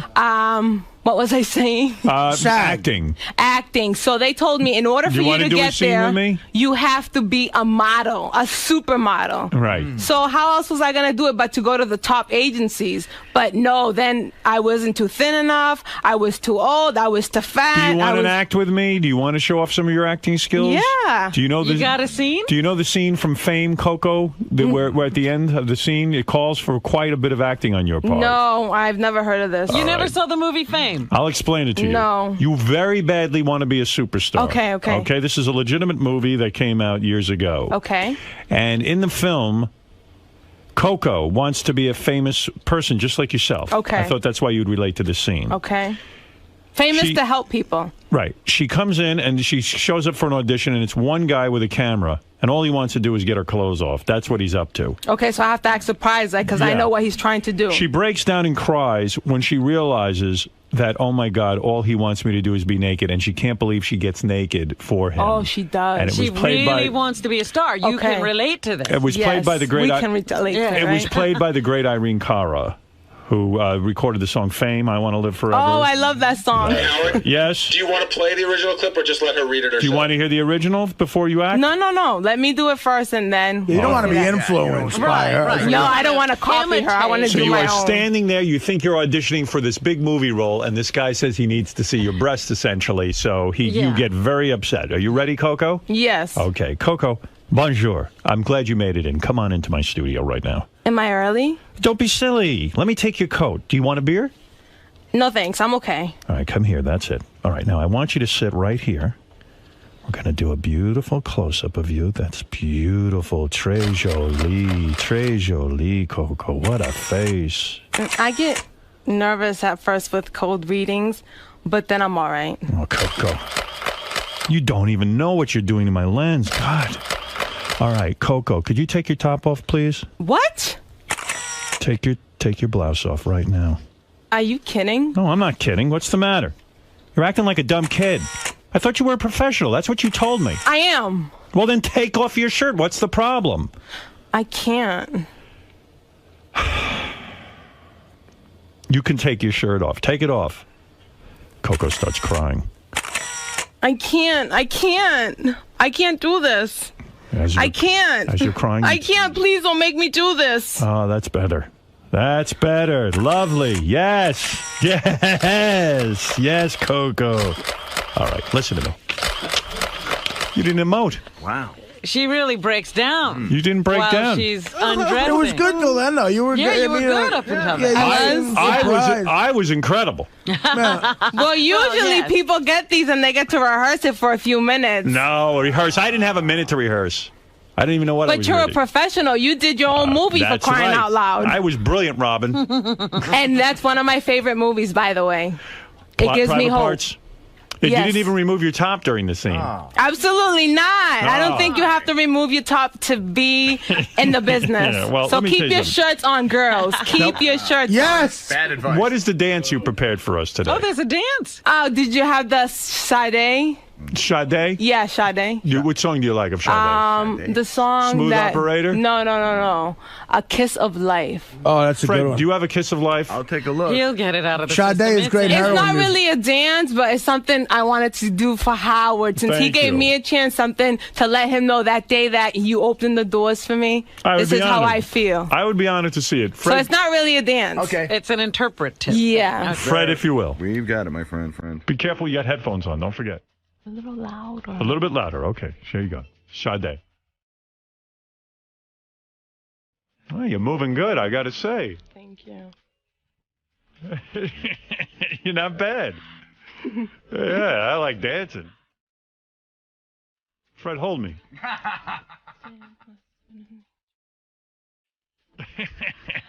That's good. You're lip syncing. I like that. You know, maybe you could be a star.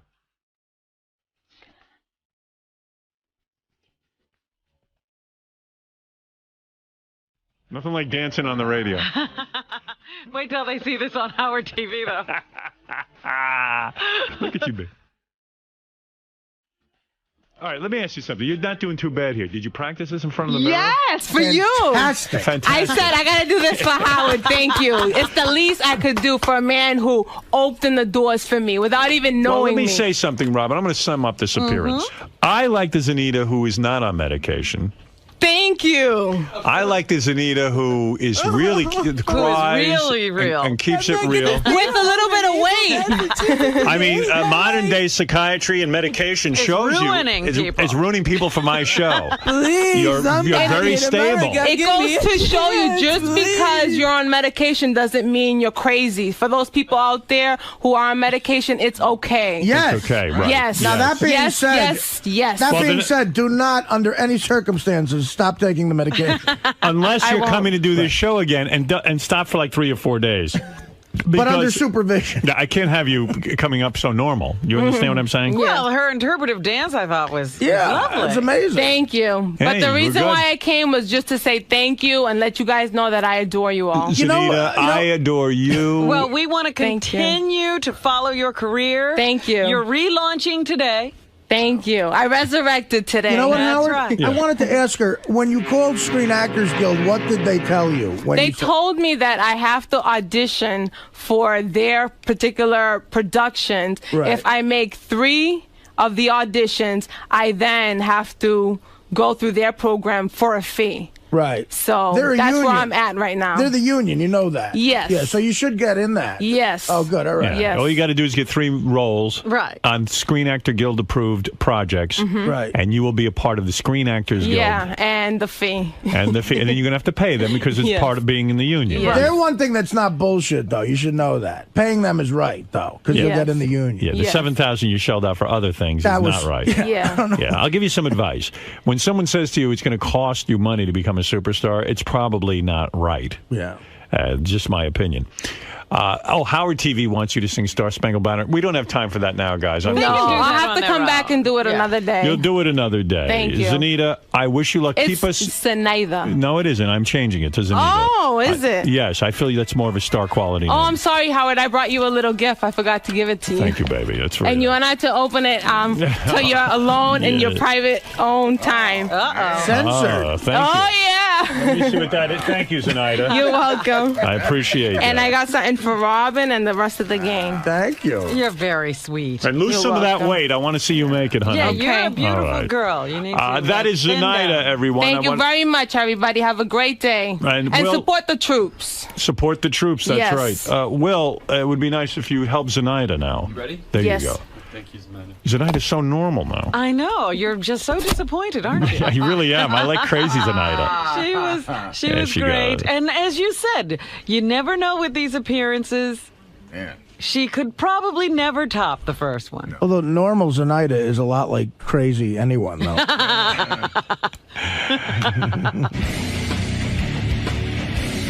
Zenaida, how did it feel to be back?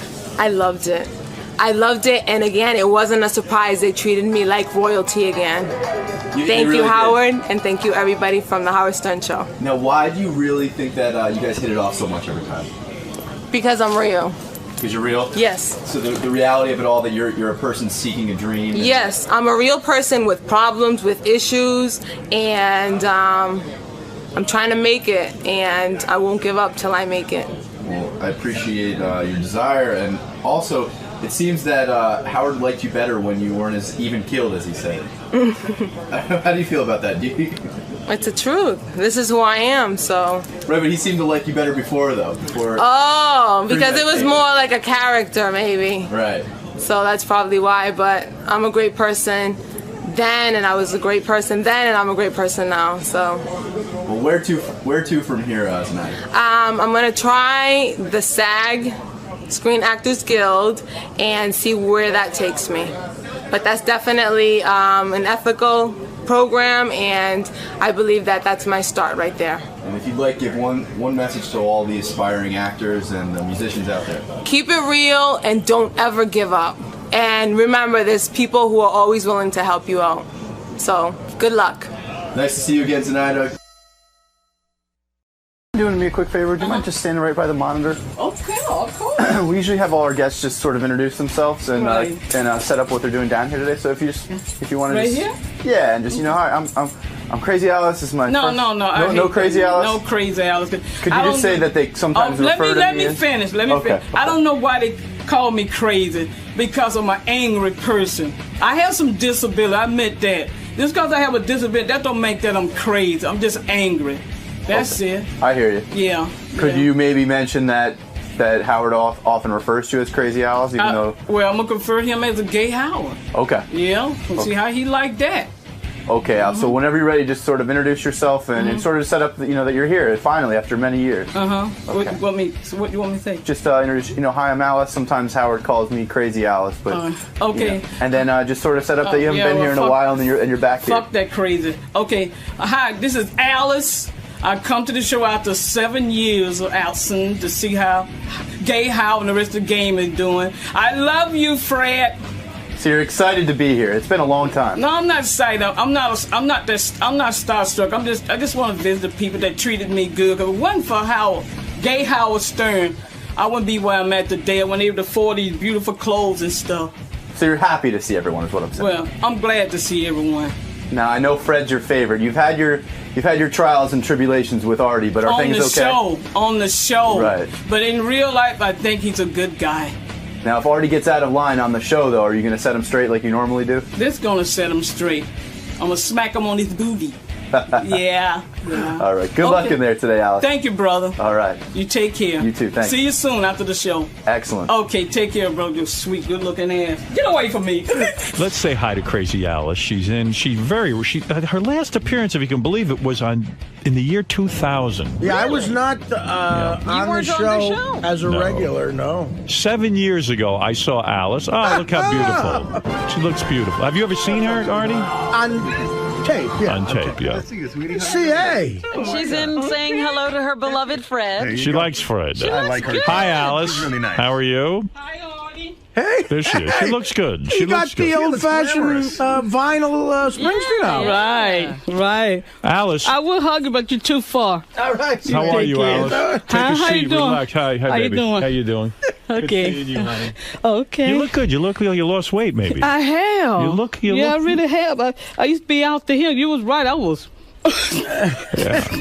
I mean, you're not Lindsay Lohan yet, but you're nice and thin. I like I that. wish I were. I got to get rid of this belly like you. Yes. No, you look good. You look good, Alice. Thank you. Thank you. And how are things? You came into town. We put you up at a hotel. Everything all right with that? Well, until I got to the hotel. Yeah.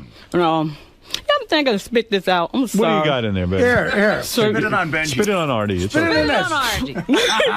Thank you, Artie. What do you got in your mouth? Subutex? Yeah, I got my mouth kind of dry. You need some water? You want some water? No, I don't want to put no shit in my...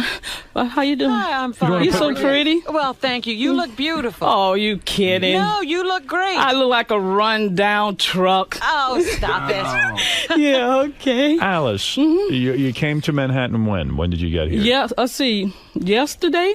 Right. Yesterday morning. Yeah. The ride went so smooth. Yeah, you took an airplane? Yeah, everything till I got to that fucking hotel. What happened? What went wrong? Oh, no. They didn't have all the shit together with the reservation. I had to sit in the lobby almost an hour, and I was tired, run down. I go crazy from that. I went to a vacation a couple of months ago. Right. And I went to the hotel, and they tell me they don't have a room yet. They don't have the room That's ready. what I'm and saying. they say wait 2 hours, go have some lunch. Yeah. I go, I ate lunch already. I want to go to my room. I want to unpack. I want to get my day going. What are you doing to me? They got to get that shit together. Right. I mean, you born the same month and got the same soul. That's right, baby. Yeah, I'm telling you. And you feeling okay about yourself? I worry about you sometimes. Well, I have some problems. Yeah. But the most blessing thing in my life is being with good health. I got all parts of my body, parts. How is it where you live? Everything. Horrible? Oh, shit. Don't start me on that. Gay Howard until you stop calling me crazy. All right. Because I am an angry person. Okay, I'm not ashamed to say I have some disability. But that don't make you crazy. What kind of disability? I'm at the borderline. Mentally, you mean? No, you big dummy. What are you talking about? Okay, kind of like no, I wasn't making a joke. I'm serious. Like a learning disability, something like that. I'm not dyslexia or something like that. No, Artie. Would you example, if you read a big word, I can't.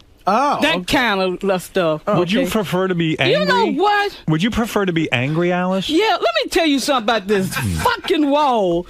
This is not Berlin. I want to see Ord. I want to see Benjamin. I want to see my sweet, sweet friend. Where the fuck did he go? He's gone. He's gone. See? He left. He got up and left. That's why we put the wall up. You little shit. Where you go? Why you, for real? Fred is scared of you. Oh, no. He said to me, I got to get out of the room. She might Fuck attack. that. He going to use the bathroom. He got to take a piss. Howard doesn't like seeing us while he's working. Uh-huh. Yeah, I like to kind of section me But off. look at these faces. Yeah, you look at them. Look at this cute little... I don't want to put my hand on your face. Look at that cute little face. Look at that nice-looking face. And Fred, he's handsome. Why you want to hide those people? He doesn't want to look at handsome men while he's doing this. I only want to see Robin. Fuck that. That my Fred. Yeah, I was talking about you. I said, you little shit, what are you walking out on my interview?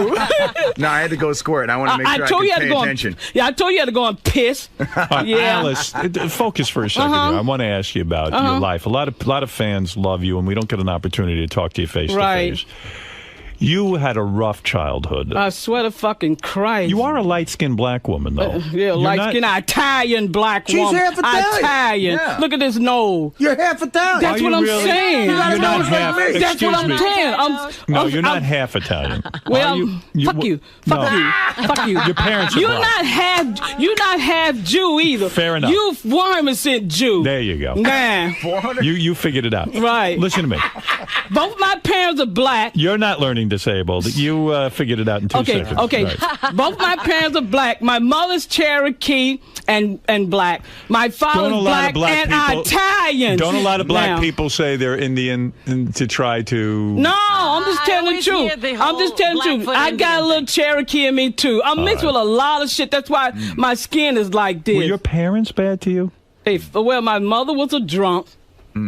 And my father was a mean, black, Italian asshole. Why was he an asshole? In what way? Did he molest you? No, if he'd done that, he'd have been dead a long time ago. Right. What happened, he must have came from a rough childhood like I did. Mm-hmm. You know, see, I'm going to talk to everybody. I'm not like some of these freaks coming in the studio. Hi, Robin. Hi, how? I'm going to say hello to all my friends here. All right, we're focused for a second. Thank you. If only you were a big celebrity. Do you want to sit on the Sybian? You fuck yourself. You're a good celebrity. You makes me laugh, okay? You like Artie now. Yeah. I never did dislike. Oh, that's not true. You were what? vicious. You know, because you was vicious with me, okay? What did I say about you? Okay, come on, be honest. We was being so fucked up on the show because we're doing it for the show and realize we are very beautiful, nice people. Come on. Okay. You're acting like everything's good in your life right now, but because I'm around here with you guys. But I like when you yell about where you live. Yeah. It's that fucked up garbage can that I live in. Are you very poor? Oh, well, I'm not poor. Do you have a job? Well, I could survive. I put it like that. Do you have a job? No. You do not. I'm on disability. No, when you say disability, for what? SSI, stuff like that. But how do you get on? You had a job at one time? No. How do you get on I do a little strap down then, but it doesn't pay much. It wouldn't pay enough to get shit to put in a can. How do you get SSI? Explain this to me. This is not something I don't understand. You know what? I don't want to go through all that bullshit right now because it's going to take the whole day. No, but what does it mean to be on SSI? In other words, you have disability. What is the disability? I don't know, doctor. You have to know. I don't know. You know when what? you go, you get free money from the government, right? Well, fuck you. Free. It's not free. Well, it's free. It's in other words, they send you money. You don't argue with two black women. No, but Alice. Shut up. Shut up. I don't want to hear it no more. Let's move on. It's a show. Why are we moving on? I want to be explained this whole thing. In other words, you seem like a very healthy woman. Now, did you go to college? No. No, you didn't go to college. So you get out of high school. Well, tell the truth. 9 in German, that means no. You didn't even graduate high school? No. Because of the disability. When I was growing up. What is it? Is it a mental disability? Shut up. Okay. Because they didn't have the special school. Right. Back when we was growing up. I see. Yeah. The 40s. You don't seem dumb. I know. I mean, so you say disability. You couldn't work in a clothing store or a restaurant or I mean, you have a gift of gab. They diagnosed something, Howard. I don't know. A mental illness. I don't know Did that they send either. you to I doctors? don't know that either, but they diagnosed something. Are you bipolar? I don't know. Are you on medication? Yes, for depression. Okay. All right, so you're depressed. You'd be a good motivator. Yeah. Like you'd be a good motivator, a coach or something, or a trainer. Like I'd snap right Yeah, in front- somebody can help learn how to fight. Alice, so when you were a little girl, you grew up where? Right. Where did you grow up? But my original hometown is in Alabama, Birmingham. And you had no friends when you were a little girl? Okay, when I was little, no offense, these fucking dark-skinned niggers didn't like me because of my light skin. Sad. Yeah. Your hair is not processed. That's the way you have like almost white woman hair. Yeah, you can push it back with gel and anything. This is not a treatment of some kind that you have straight hair? You don't straighten come your from hair? Cherokee and Italian. So you got hair like my Aunt Connie. Okay. You know, see? Yeah. Okay. So you have like white people's hair. Well, I got brown nibbles too. They not dark like average black people. Yeah, see that me What is the point you're making? Most black women have very dark nipples. Nipples like raisin. Those little black, little dark things. And yours are light. Yeah. You have light nipples. Look, they light brown from being mixed with his people. Like Roy Campanella. Yeah, sound like that. You know, somebody. And you're I don't saying know. from a young age, the black children did not like you. Did they fight with you? Yes, they did. I got scarred from the childhood fighting because of my color, my goddamn skin. And you talking about white people racist? Black jigaboo could be just as racist against light-skinned people like me. I used to be called Dago. Do you feel betrayed? Yeah, Do you feel betrayed by your own race? Well, I can't say my own race because I can't deny my Italian. I can't. You're a black Were you woman. accepted by... You're Jewish. Oh, you Jewish. Fine, fair enough. I'm half Jew. What? Down below I'm under your Jewish. feet? And you're a black woman? No, but I'm mixed. I'm not as black. Yes, black. I am. You little black. shit. No, you you're little black. shit. You're You black. little shit. But I'm mixed with white blood, too. People identify you as a black woman. That's good. I don't care, but I know who I am, who I really am. I don't care what you fucking racist asshole think. I'm not going to deny my white side. I don't give a fuck fuck what y'all think. When you were a little girl, did you wish you were dark skinned? No. Did you ever pray that you could be dark like the other black children? No. Were you accepted by whites? No. Yes. No. I swear to fucking God.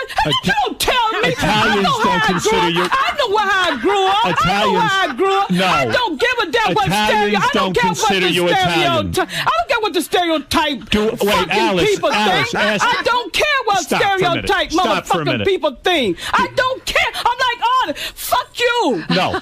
Don't fuck me. No. Anyone else don't believe that it's meant to America. There's no such thing as plain race. Hold it. Italians don't consider you Italian. I don't give a fuck. No, but you know that, right? I'm educated with racism because I come from the South. But you're a woman who doesn't consider herself white or black. That's what I'm saying. Yeah. I consider myself a human race. But you're not Italian. I am mixed with Italian. His people don't accept you. I don't give a fuck. And some of the people don't accept you Jews either. That's right. And some white people don't like y'all asses. That's right. They don't accept you either. That's right. All so right, why are you getting both defensive? In the same so boat. Why are you getting defensive? Well, why you getting defensive when I call you a full Jew? Why you getting defensive when I call you a full Jew? I accept it. No, you getting defensive. You arguing with me. No, you're arguing with me. You arguing with me. I love you, but you want to argue? Go ahead. I'm not arguing. I don't give a damn. I'm trying to understand you. I told you, gay house. I made it clear. I don't give a fuck. Now you call me gay house. I don't give a fuck what people think. I really don't. All right, let's move on. Well, see, I'm trying to get to the bottom of it.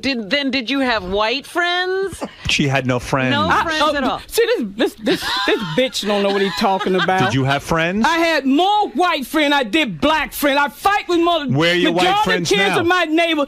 I moved away from them. When the fuck what happened to gone? them? They left back in the South. Is that why you're angry? No, I don't give a damn. You have no friends now. I'm another Artie in a female body. No, you're not. I don't give You're a fuck a woman. what nobody say. I said female body. Can you hear? Get the hell out of here. I said female body. Were you an attractive young girl? Did a lot I of was men? so pretty. Motherfucker, men could stay away from me. And I brushed and wake. I was afraid of them. When did you start to have sex with men? And were they black men? After I was married. Oh, when you got married? You were a virgin when you got married? Yeah. Wow. At 22. Do you have children? First time. One boy, and he's a special kid. Where is your son? I never hear about him. Okay, you want me to... one day I can set up a phone call. Is he good to you? He's about this tall. Yeah. And he's a nice guy. He's a very nice soul. Not a gangbanger or anything No, like that? not because he's black. No, he's a very Christian, sweet soul. You married and a black you raised him? I raised him. I don't understand how you turn out so good because I'm so bad. Did you raise him black? I raised a child. And did you raise him in a black community? I raised a child. Did you I raise always him in a stay in black a community? mixed neighborhood. A mixed neighborhood? How did you afford a mixed neighborhood? I had money back Your then. husband worked? No. I had, me and my sister, we supported each other before God took her away from me. What did you do with her? Well, we both was on SSI, okay? You were? So you combined your SSI, yeah. You lived together, and you had a better standard of living. That's right. And you were able to afford a home in a mixed neighborhood. Yeah, and my son, he was on SSI too, so we bound that all together and lived good. You all get on SSI? Thank God for SSI. I want this. Yeah. This is phenomenal. Yeah, it is. You mean they send checks and you don't have to do anything for it? Well, what the fuck can I say? Sometimes God fucks up. He fucks up on people sometimes. He fucked you up? He sounds like you're living the life of Riley. Oh, come on. What are you talking about? Well, look at you. You educated. My sweet friend's educated. She's educated. But God put you in a position. You make it in this world and some that can't. Okay, fair enough. What happened to your husband? Fuck him to hell. Is Why? he still around? What happened? Did he treat you badly? He was you remember back in 1997? You was about ready to kick the living shit out of my ex. So you was mad as hell. I know somebody came up here with you. That's what I'm telling you. That big gorilla. I said, please, Robert, you don't want to go to jail. She was so goddamn mad. She wanted to kick the shit out of my ex-husband. Because he mental abused me and a fifth abused me. Oh. He abused you in front of Robin? No, fool. In front of Robin? When we were living together, you big dummy. Right, and she was telling us the story, and he was sitting right. You're telling me your husband would beat you? Yeah, no, he wouldn't physically beat me. He manhandled me. And you would allow that? No, believe me. It came time I had spiced his fucking food and tried to poison that motherfucker. You tried to poison him? And why were you not successful when you tried to poison him? How come you couldn't successfully poison him? Because it's a God. There's a God? Yeah, he want that little fucker to live long enough he could fry in here when he die. How long were you married to this man? Oh, let me tell you. Hell, I don't even want to tell you the number of the years I've been with that freak. Are you still married? You're not divorced. She finally killed him. No, stop that motherfucker. Okay, now what happened? You remember back in 1997? I was divorced him back in 94. Oh, okay. Is that the last time you had sex with your husband? Yes. And now, so he's the only man you ever had sex with? That's right. Wow. I'm not ashamed to say it. I'm not ashamed to say it. Yeah, I don't have sex anymore. When you guys got divorced, that cost money, and then your sister was gone, so now your standard of living dropped. Yeah. And you had to move. Now I assume your son doesn't live with you anymore? No, I had to put him in a group home. He developed some emotional problems. A group home? When you say special, is that what you mean? He's mild retarded. Oh. Yeah. Your son? Yeah. Damn, I can't stand to look over this wall at you, Fred. Wait a second. Your son is mildly retarded, and he lives in a group home. Do you go visit him Yes, there? I visit him every week and call him 2 or 3 times a day. Does he say to your mom, why you put me in this home? And I had to explain to him because he kept running away. He didn't know what he was running away for. Well, he wants to be like everyone else. Yeah, you have to have the police look for him for 2 or 3 weeks. So you've had it tough. Like, yes. This is a heartbreak with your son. That's why my faith the way it is. I used to have a beautiful faith. In God. And no, face. She's saying she was beautiful. No, faith. You big dummy. No. Faith. Faith. You said faith. No, faith. she said face. Not faith, you big dummy. You said face. Have you ever considered doing the Red Fox story? I want to go on the road with yo. You're saying you gained weight and your face changed? I was so skinny. You could call me bony, but when you're going through a lot of shit in your life, I relate to you. What do you eat? What do you eat that you get so heavy? You eat fried foods? Yes, I do. That's why I said on air, I don't disrespect nobody when they're overweight. I don't give a fuck. I want some company. Let's go out for dinner. All right, I'll take you to dinner, sure. And there came a time when your husband and you split up, and now you have less money, so you moved to a black neighborhood. No, it wasn't black. It's Spanish. Yeah. Black, crackheads, drug addicts, peeing all over the fucking carpet on the outside of my door and shitting and vomiting. That's disgusting for a good person like me to live like that. What did I do wrong? So it was a big adjustment for you to move from this mixed neighborhood where people took care of their homes and stuff to this lower economic neighborhood where people piss and shit all over. Can't you start a community group or something? You know what the community I live in, they can't stand each other. How the fuck am I start you know something what's like funny? that? You bring up a good point. Right. How come, you would think that poor people would value any little thing they have and keep it sacred and special because it's all they got. Yeah. Instead, they're disrespecting where they live. Right. And want to break in your house and take something that belongs to them. Has your house been broken into? Not yet. God, I prayed about that. Do you have bars on your window? No, Do you have I have one bar where, you got outside, you can't climb in, but somebody left a bar on that window. They had that same insecurity I did when they were living there. So you now live in a black community, and do black people taunt you? Do they? No, Spics do too. Spics too, and Spanish people. And stereotype jigaboos. I'm not talking about you good say black Spics people. and jigaboos and things like this, and that doesn't. That's not demeaning to the people. Not the good people, just the stereotype ones. I see. All those emails that I write to sale. But what do they taunt you about? People just mean for no fucking reason. You can have one leg or one arm. They find something to fucking talk about you about. Right. Yeah. No, you're right. I can look my best the way I'm looking now. Some evil bitch or bastard will find out something wrong with me. What will they say to you? You're heavy, or you're. No, they don't say shit like that. You skinny little lizard. Do they think? Do they think that maybe you have an attitude that you think you're better than everyone? I swear. Excuse me, girl. I swear to fucking God, I don't do nothing. I just walk and tend to my business. Some stupid spick mistaking me for a spick and start speaking Spanish. I said, bitch, I'm half Italian. Speak English to me. I'm American. I'm Italian black woman.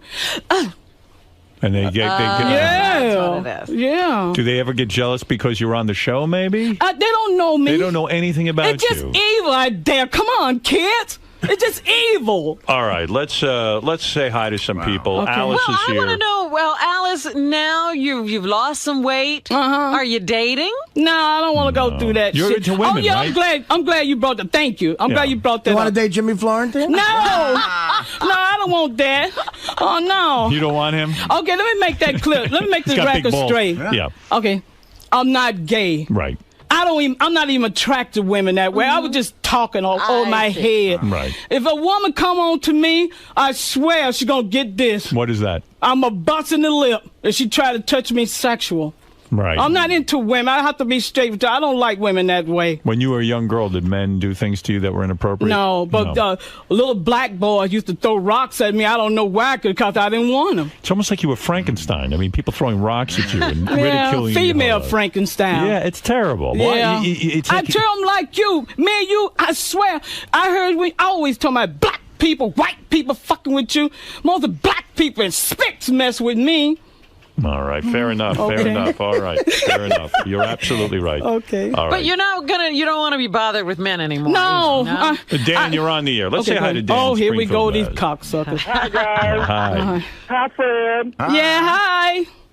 Fuck Howard, off. for the love of God, for all that's holy in this world, give this woman her own show. Yes, yes. Would you like to do a show one time on your I'm better own? than those hacks packs y'all have in here. Hack Pack, yeah. Yeah, hack packs. Yeah. And they be sent through the news and shit. I said, why can't that be me? I just saw that by Artie. Right. Well, maybe you think you can handle it and be controversial? I swear to fucking Christ, whatever you want me to throw the stones No, I mean, you'll at. talk about Britney Spears or Oh, Pete fuck that crazy bitch. Right. Yeah. Yeah, okay. All right. Well, you got the right attitude. Okay.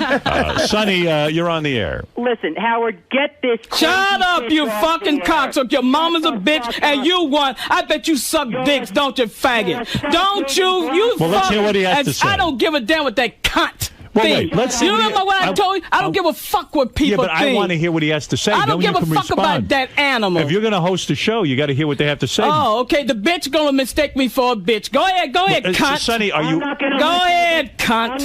Oh, shut up. Wait, cut off the radio. Cut off the fucking radio. Wait, Like when, Alice, let me hear what he has to say. No, I'm gonna tell you something. This is about Artie. I'm gonna make it clear to every motherfucker out there. You stay the fuck away from Artie. If you don't like the way he look, you don't like the Why way are he you sound- defending Artie? Artie made fun Shut of you. Shut up! Artie Shut made up! fun of you. Shut up! Artie Shut up! made fun Just of for you. the fucking show. Just for the fucking show. Bullshit. You a no, man. you a bullshit. Bullshit artist. You bullshit. Bullshit. You bullshit.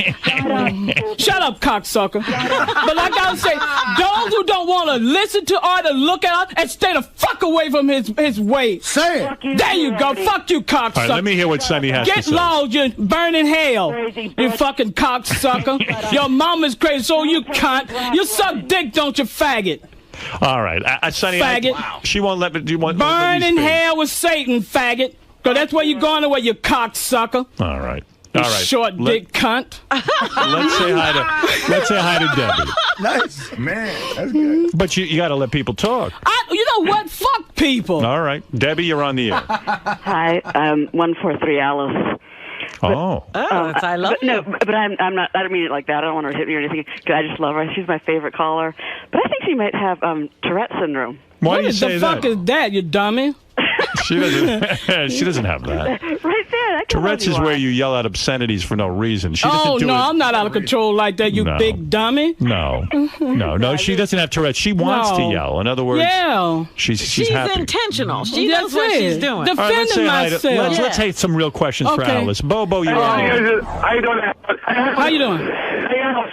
Sister, I want to know. What the fuck kind of phone? Excuse me for a minute. What kind of fucking phone you on? You're breaking up. I want to know if you have a sister. She's a crazy psycho bitch. Fuck you, like you. You're crazy too, you stinking psycho cunt. You said your sister died. Hey, you know what? Everything that you say about my sister, hope it happened to everyone fucking in your family, bitch. I'd strike death on your family and you cunt. What happened to your sister that she died? I can't. Shut up, bitch. I don't want to talk to you because you're already going to be crying pretty soon. You're going to be crying pretty soon. Well, get off the fucking phone. Because you're polluting up my ears. I smell like perfume. Now I smell like shit because that's what you sound like and smell Alice, like. what happened to your She sister? had cancer. She had cancer. Yeah. And was she a gregarious person like yourself? In other No, words, she was quiet and sweet, but she could be a bitch just like anybody else when she wanted would she to. yell the way you do? No, she's not a yelling type. She's the silent type. You know, those kind of real dangerous, those quiet Was she type. the only one who was nice to you? Yeah. So losing her was a big blow. Was a big fucking deal. That's why I don't know why y'all label me as crazy. I'm just a builder. Shut up, bitch. Shut up, bitch. Why don't you get on the phone and cut the rest of that little dick you got left? Okay, like I say, that's the reason I don't consider myself crazy. I'm just hurt. Do you think the way you argue with people, like that you quickly snap on Bobo, for example, Fuck Bobo. That's a good name. Because you know what they Japanese? Bozo. Oh, I thought you said Bobo. No, Bozo. Well, I bet you is a bozo. I bet you ugly like one. I bet you ugly. I bet you so fucking ugly. Do you think you yell at people quickly because this way they can't get at you first? In other words, no. Are you on the defensive? No, I'm like that too, but I don't consider that animal on the phone people. You don't? That thing was born from both fucking men. What about that wig he wears? Fuck yourself, What about too. that toupee he wears, Bobo? Do you like that? Ugly. I told you he got a name like the devil. You know what I call them Japanese, something like that? They call Satan Bobo. See, I'm talking Satan right now. Hey, boy, hey, Bowley. Hey, Bowley, let me wipe that shit you got on your head and wipe the shit off my booty. You know, you're not... He's ugly. I've seen that thing. He's ugly. He look like a lizard. Is it fair to say that... Shut up, cocksucker. I look better than you. Believe me, I look better than you. I'm starting to understand. You're not crazy, Alice. No. Your heart is hurting, Alice. That's what I'm saying. Your heart is hurting. You want to be known as heart is hurting, Alice? Whatever. All right. Or whatever. Hey, get off the phone, because I can still smell shit. Ralph wants to say hi. Hi, Ralph. Listen, enough of this rude, foul-mouthed Shut up, little you pig. faggot. Shut up, you fag. Right, with that big chair on your face look like shit. Shut up, you big nose, ugly lizard, ugly, funky-ass, smelling, green teeth, cocksucker. Go and suck on a dick. Go and suck on a dick, wait here. Why do you say she's a drain? That? Because... Yeah, here she is dispelling every myth of the black, living Shut in the up, ghetto, bitch. collecting welfare. Shut up, bitch. Shut up. You're a faggot. I know. I don't relate to homosexuals in a way. They don't like me and I don't like them. I don't relate to cocksucking in a way. I hate Ralph's homosexuals. trying to say that you're somehow a drain on society because you have to be paid for it. No, bitch. I don't know what that faggot talking about. Go and suck on a dick, you whore. Shut up, you fucking cunt. Let's go to... Go away, you faggot, you ugly ass. Let's go to your king of your people, king of all blacks. Let's go to... yes, King. No, I don't like these people talking to her like that. I mean, Thank you. It don't make sense, man. Howard, you very rude to her, man. I'm not rude at all. Thank you, brother. Have I been rude to you, Alice? Well, you got defensive when I called you a 1% Jew. I don't mind that. Yes, you did. No, yes, you did. Alice, I just want to ask you something, man. I'm going through some tough times with my wife and all that, and I just wanted to ask if you might want to go out to dinner or something. We go to Aquavit or something. Yeah, but you married. I don't go that way. I'm sorry, brother. Listen. Don't believe him. I can He's meet putting you He's on. full of crap. I know, but I don't want to go out with no married man. I really don't. He's full of No, I don't want to be with somebody who's making commitment to another person. No way. He doesn't even want to be with a black woman. No, He's with Hispanic women. No. Well, I could pay for Spanish. King.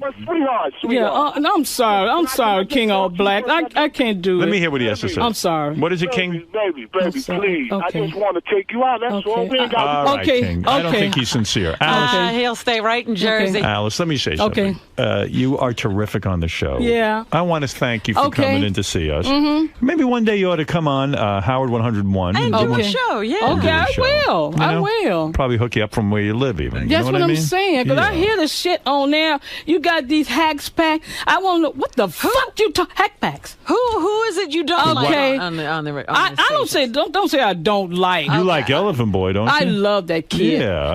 And Bigfoot. When the fuck is he? He's supposed to be here today. Oh really? Yeah. What happened? I don't know. Fuck. We can't find him half the time. Yeah. And what about Riley? You like Riley? I love that kid. Yeah. Yeah, I love him. You but like him? I could do better because I don't believe in no little green men. What the fuck?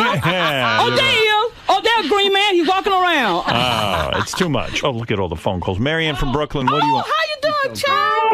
How you doing? I love you. Let's do lunch, Alice. Okay. I'm going to leave my number with Will. I got to meet up with you this week before you go back home. I love you, Alice. I love you, look too. at Marianne from Brooklyn having lunch with Alice. Networking. Hold on. Good luck tonight. Break a leg, sweetheart. Thank you, Angel. I love you. I love you, too. You have your fans. Okay. All right, good for you. Okay. You will go to lunch with her? I will. Yeah, you're here in New York. You should go have some fun. Go around. Yeah, don't just sit in your hotel. It's my hometown. Yeah, Is it? Yes. Yeah, have some fun. Yeah, okay. All You should right. go see Jersey Boys. Go with You her. want to go with me? I would go with you. Oh, yeah, let me tell you something while you're on there. You remember when the Yankees lost? Yeah, they lost. Can you make it up to me by taking me to the Yankee store across the street? Yeah, right. Why, you want Yankee clothing and stuff instead? Yes, I do. Okay, I'll buy you some Yankee stuff. I love that game, even though they lose, but I love them still. Well, the Red Sox are in. Fuck them. All right, Alice, thank you, and good luck tonight, by the way. And it looks like you and Artie are having a date. I didn't realize that. I'll take you to the Yankee store. Oh, okay, thank you. And I'll protect you on the street. They're about to fuck one on the street, I swear. They looking for a fight. So Artie will be safe on the street. I'm not playing. You will be his bodyguard. I don't want them calling him all those ugly names. They don't. The people love him. The people love him. There's nothing like buying an $85 Yankee mug for someone. No, I want that. No I mugs. Drink coffee. All right, we'll be back right after these words. Thank you. Thank you, Alice. Great seeing you. So, Alice, you finally made it back here after many years. Yeah. What was it like to see everyone in person again? How have they changed? They ain't changed that much, but they're beautiful people. Beautiful people. Only thing different that changed was with Robin. She lost a lot of weight. So you could tell that she looks much thinner and sexier now. Right. I don't know about the sexy part, but she's pretty. Yeah. I'm not a man, so I'm not going to talk about it. Now, the only people you seem to really mix it up with were some of the callers. What's their deal? Why don't they understand you? I don't give a fuck. I really don't care what these sick callers think. I really don't. You are who you are. That's right. Plain and simple. And straight talk. Now, you have this whole thing with Fred. Where does this really originate from, and why do you really think he's so sweet and so great? Because I don't want to defend anybody on the show, but Fred is much, I don't know, I could be like, he don't really talk mean about people. And he don't use the word nigger too much. Now that he done it for the show, but I just like Fred. You think he has like a higher moral standard than everyone else? I think so. I really do. If you keep interrupting my interview. Sorry, baby. That's all right. That's all right. But you really enjoyed seeing everyone, not just Fred. You really. I like everybody in the studio. Are you glad that you and Artie have finally put everything behind you? It never was about.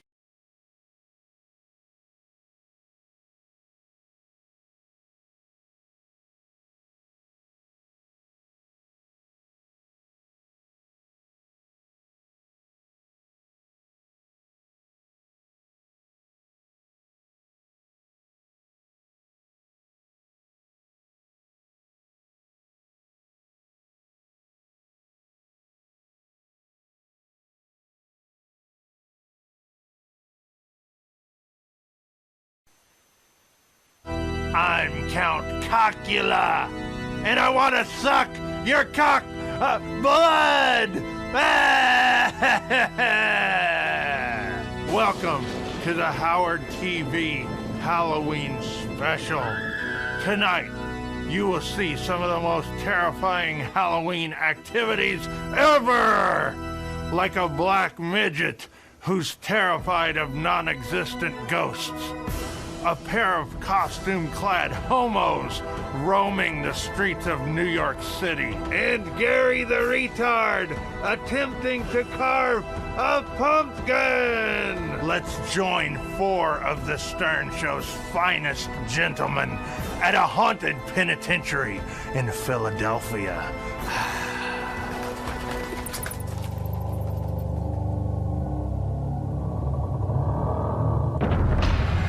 Opened in 1829, Eastern State Penitentiary revolutionized the structure of inmate rehabilitation through its original concept of using solitary confinement to promote true penance, leaving prisoners to suffer their crimes in lonesome silence.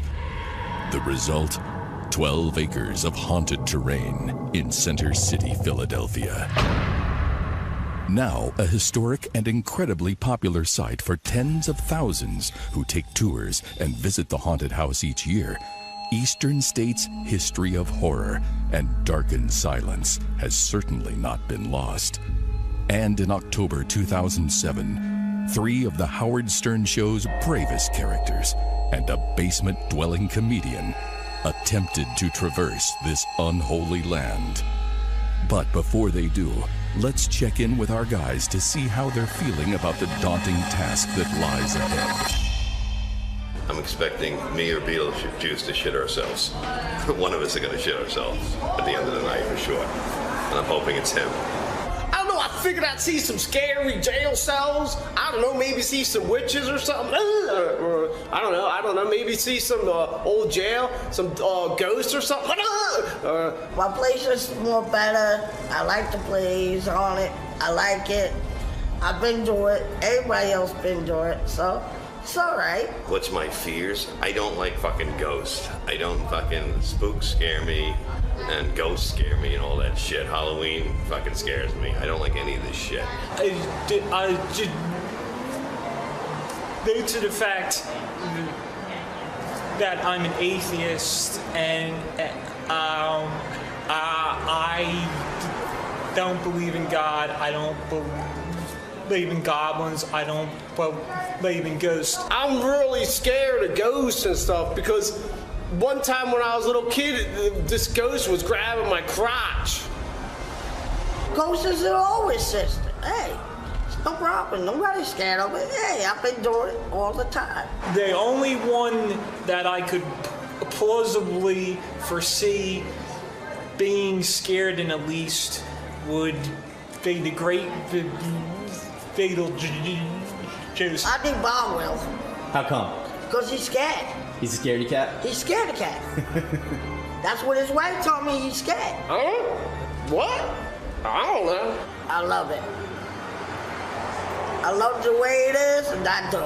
So you're ready to go? I'm ready to go. All right, let's do this then. Oh, I love it. I'm ready to do it, brother.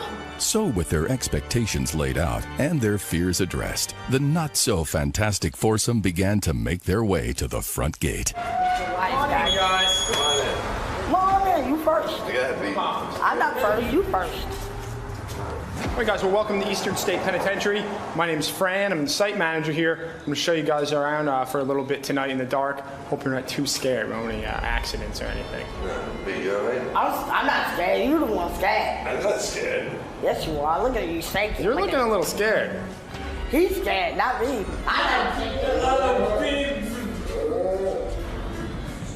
Beetle was here. Beetle was here with Al Capone, so he's not. Nah. I have a feeling the ghosts are going to be scared tonight. Yeah, the ghosts better watch out. I did actually, brother. Yeah. Cool. Well, you guys ready to head inside and see some real good stuff? Yeah, let's go see some. All right, let's go. So this place is pretty old, guys. It opened way back in 1829, before this area was even Philadelphia, and it stayed open until 1971. So it was in operation for 142 years, and now it just sits here, semi-abandoned in the middle of Philadelphia. So there's a lot of ghost stories about this place. Al Capone was here, some other famous people. So a lot went on inside this building. It's actually a very, very famous place, National Historic Landmark. So we got a lot of things going inside here today, including a haunted house called Terror Behind the Walls. So I'm gonna go check out some of the creepier stuff inside. Now this cell over here in cell block 8 is the one-time home of Al Capone. You guys all know who Al Capone is? Beetle, you know Al Capone? Right. Nice. So he was here in 1929. It was the first time Capone was in prison. Spent 8 months here at Eastern State. If you look at his cell, it's a little nicer than the other ones you're gonna see. Not everyone had it so good as Mr. Capone. There must have been something fishy going on with him while he Better was than the here. fucking bed I have in the basement.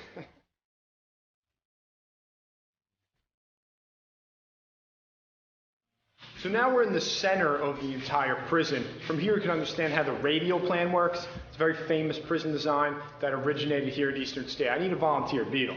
Sure. Why don't you come over here. See this circle in the middle of the room? Sure. Why don't you stand in that circle, turn around, and tell me what you see from that spot. What I see from the spot?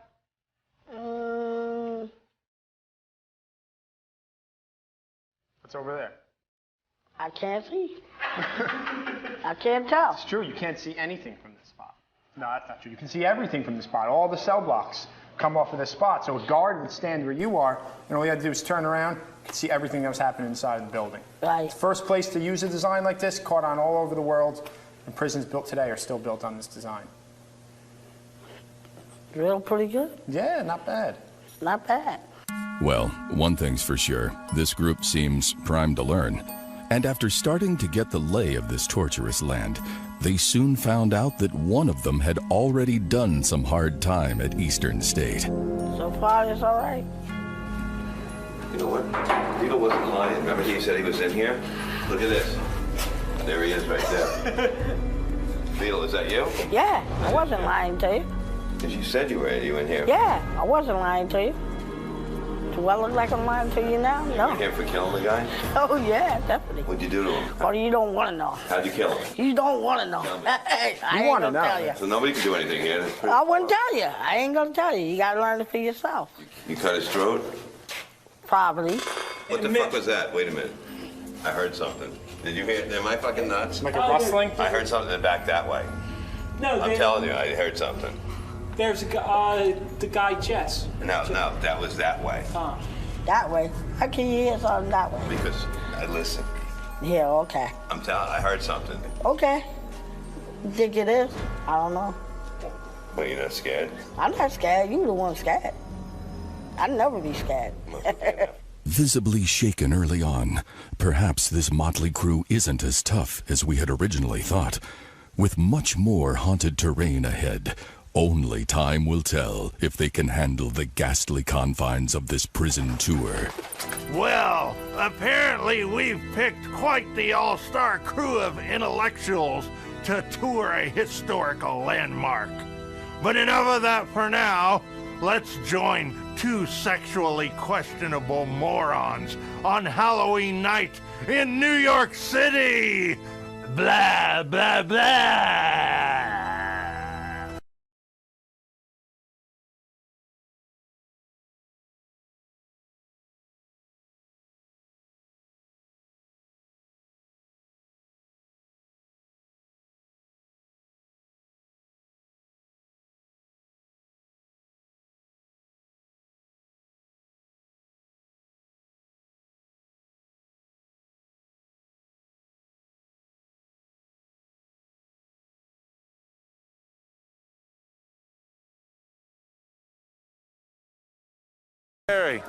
We're here on the streets of New York to interview people for Halloween.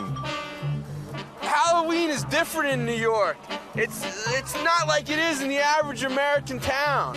There's a lot of partiers out, the kids are in bed, a lot of crazy people, and we're gonna go see what they're up to. And I want to spread the message that Halloween isn't just for white people. Halloween is for all races, black, white, Asian, Puerto Rican. It's not just for white people, and we're gonna let people know that. And it's for all sexual preferences. So we're gonna go talk to people of different race and sexual preference about Halloween. Let's go celebrate Halloween. Come on. Happy Halloween. So what have you guys been up to tonight? Not much. Just getting ready. Putting on makeup. Are you guys? That's early. Are you guys gay? Yes. Are you guys a couple? No. You're not a gay bunny? What's that? You're not a gay bunny? I'm a Benji bunny. A what bunny? A Benji bunny. I'm just a cute bunny. You are cute. But you're not a couple. We're not. No. Are you interested? You keep asking. I think you are. I'm not. I'm serious. I mean, He's kind of a bear. He is a bear. He's a bunny bear. What's a bear? A bear's like a fat, hairy gay guy. So a fat guy can do well in the gay community? And there is an owl for that. I think girls like the bears. Some girls do. Is your gaydar picking up on him any? Or? Well, he keeps asking if we're together, so I'm wondering why. No, So I got a quick question. Yes. Top or bottom? Versatile. Versatile as well. Oh, cool. Are you a top or a bottom? I'm both too, but I'm not gay. Hey, look what we have over here. Oh, here's some Can we talk to interesting you guys? people. Can we talk to you guys? What would you like to talk about? Hello, darling. Stand back. What's your names? We'll have Delicious. sliced bunny for lunch. I'm delicious. I'm Portia. My name is Todd. What makes you delicious? Her flavor. What does delicious taste like? Appetizer, dessert. But mostly. You guys are dressed as women. Do you ever meet a guy, take him home, and don't tell him that you're actually biologically a man? Of course not. Of course I do that. I would never do that. Of course I do. I do that all the time. You do? Do you What end up? happens when that happens? I always tell a man I'm a girl. I take him home and you want to suck my cock. And then what happens when you rip yours out? When you want to suck my cock, I tell him, honey, there's only one woman in the room, and that's me. And I know big him, is so your let me ask the cock? questions. Party size. Have you guys ever tried something like a rusty trombone? Or? She drops on the floor. Have you ever seen her drop on the floor? Get down, bitch. Get down and do it. Get down, bitch. Do what you're told. Get down there, baby. Do it. Yeah, baby. Oh, no. Baby, take it.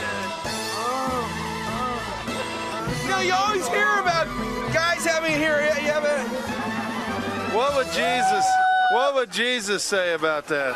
It figures. You send 2 guys with cameras out on the streets of New York City, and they only talk to queers. Oh well, it's time to get back to Beetlejuice and the rest of our crew on their haunted tour. Blah, blah! When we last left this fearsome foursome, the tour of Eastern State was in its infancy. But Bob Levy had already gotten a case of the heebie-jeebies, more frightening than the thought of living in your ex-wife's basement in South Jersey. So in order to gain some more insight into this creepy compound, the fellas had some questions for our tour guide, Fran. Can I pull my pants down? Hell no. What if you got caught masturbating?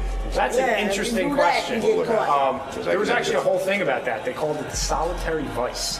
And they believed that it drove people insane. So they were very anti-masturbation here. Really? So, I mean, but I can't imagine you'd want to if you're locked inside a cell for 3 years with no one else. I mean, why would you want to masturbate? If you all want, I can take you up to cell block 12, which is normally closed to the public. There's no lights up there. It's a little darker, a little creepier. So, Ooh, I'm scared. You'll eat your words.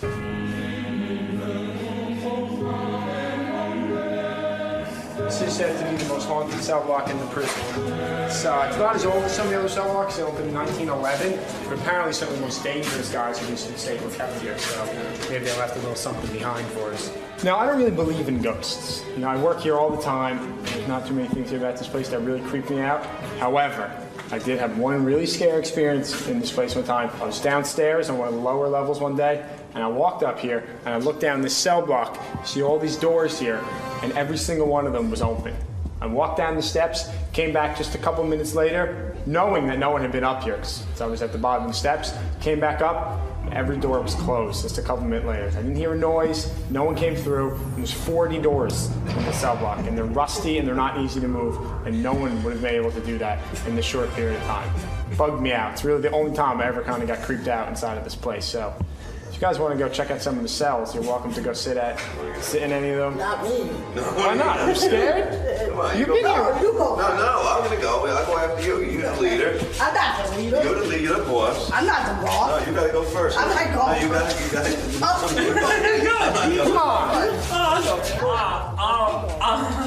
I'm not afraid of any stinking ghost. Fuck you, ghost. Last cell on the right, said to be extra haunted. You ready for it, Beetle? Yeah. Lead the way, man. I'm not the leader. Come on. You're the leader. You have to lead. Let's go. I'm not No, I'm right behind you. I got your back. I got your back. No, I got your back. I promise you. I'm right here. No. Come on. We'll walk sideways. Ready? Come on. I don't know what's going on. You scared? Come on. Yeah, I'm scared. You're scared? Come on. All right. I'll make sure it doesn't happen. Come on. Yeah, okay. What? Just follow me.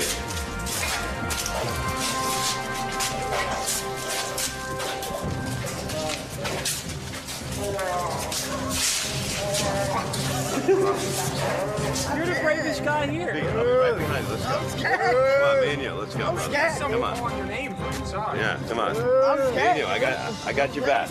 Come on, up. I'm up. afraid, dude. Me and you, brother. I'm scared, dude. Come on, you ready? I don't know what it is. All right, go that way. I'm scared, dude. I'm nervous. I'm scared, dude. That's all right. You're the leader, man. You ain't gonna be scared. No, I'm very scared.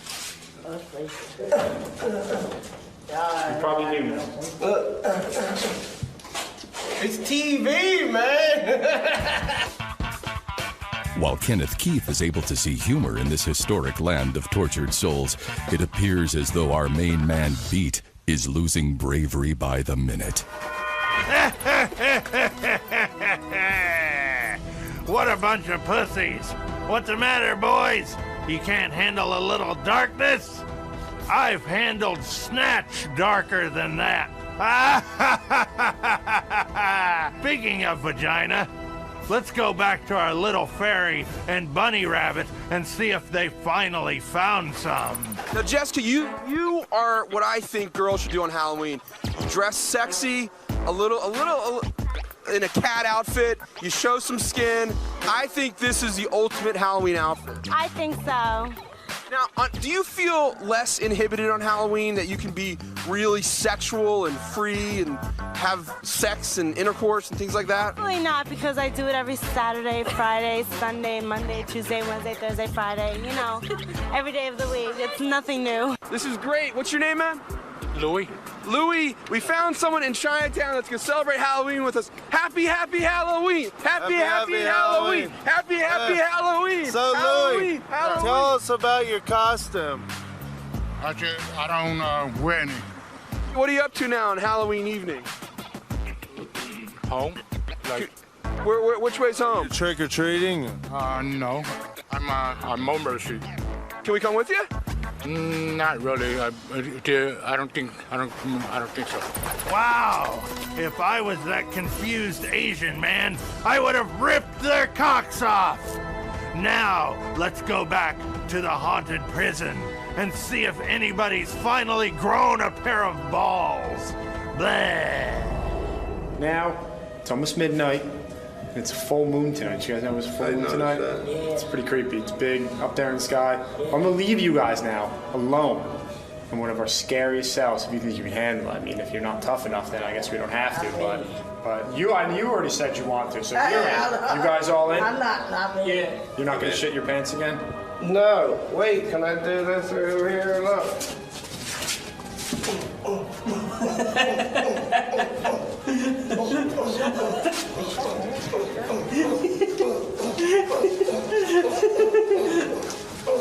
Hey, what do you think he's in for?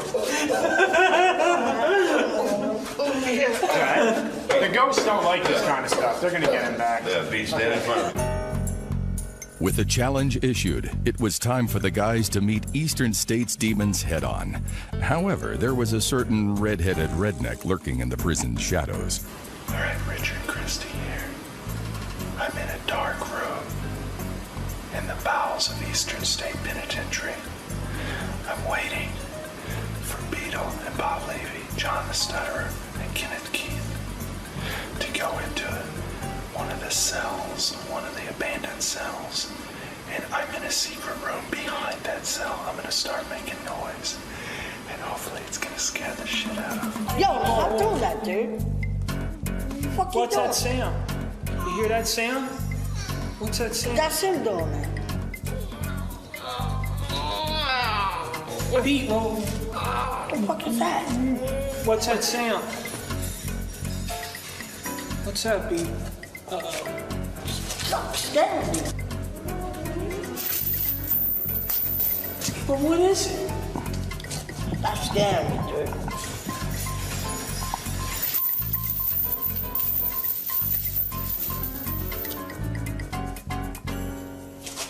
Kenneth, whoa. Dude, I got to get out of here, dude. I don't know what the fuck it is. What is that? I don't know. You want to go look? No. Wait, I'll go look and I'll tell and I'll come back and tell him. Well, why don't you guys go look and find out what it is? What it is, yeah. I'm scared, dude. I'm scared. Look at it going. You're scaring me, guy. I'm scared.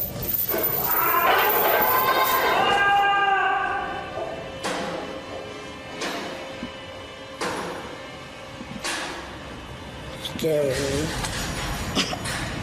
You're catching a heart attack, dude. Seriously, man, I'm having a heart attack, dude. Something that there hit me in my butt. Bag tried to grab me. With the mighty beetle battling the swirling ghosts around him, it seems as though our pint-sized buddy may have had enough of the haunted hijinks. Let's see if our tough little guy truly is as bad as can. Well, things are not looking good for our little beetle man. But at least he's not as dumb as that bumbling reverend comedian guy. Speaking of retards, have you ever wondered how one would do at carving a pumpkin? Well, I certainly have. So now let's go to our main man, Gary, as he attempts to create his own retarded jack-o'-lantern. Hi, I'm Gary Retard. I'm gonna carve a pumpkin. Yay! Yay! I'm gonna use this on the marking. Might take me a little time to get it done, but just take my time, get it done right. Ooh, ooh. Got some shit on my hands. And one eye, one nose. Oh, shit! Oh, fuck. God damn it. Oh, well, fuck it.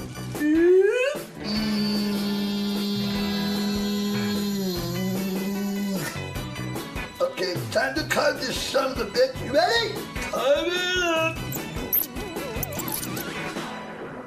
Howard's gonna love this shit. Beetlejuice is an asshole.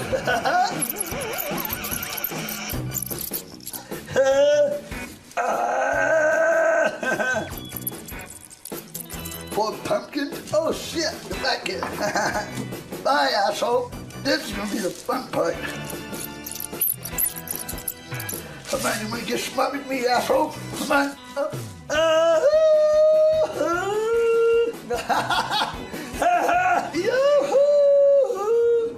Now that good better? Yeah. Time to dig the guts out. Thunder and lightning, baby. Boobies.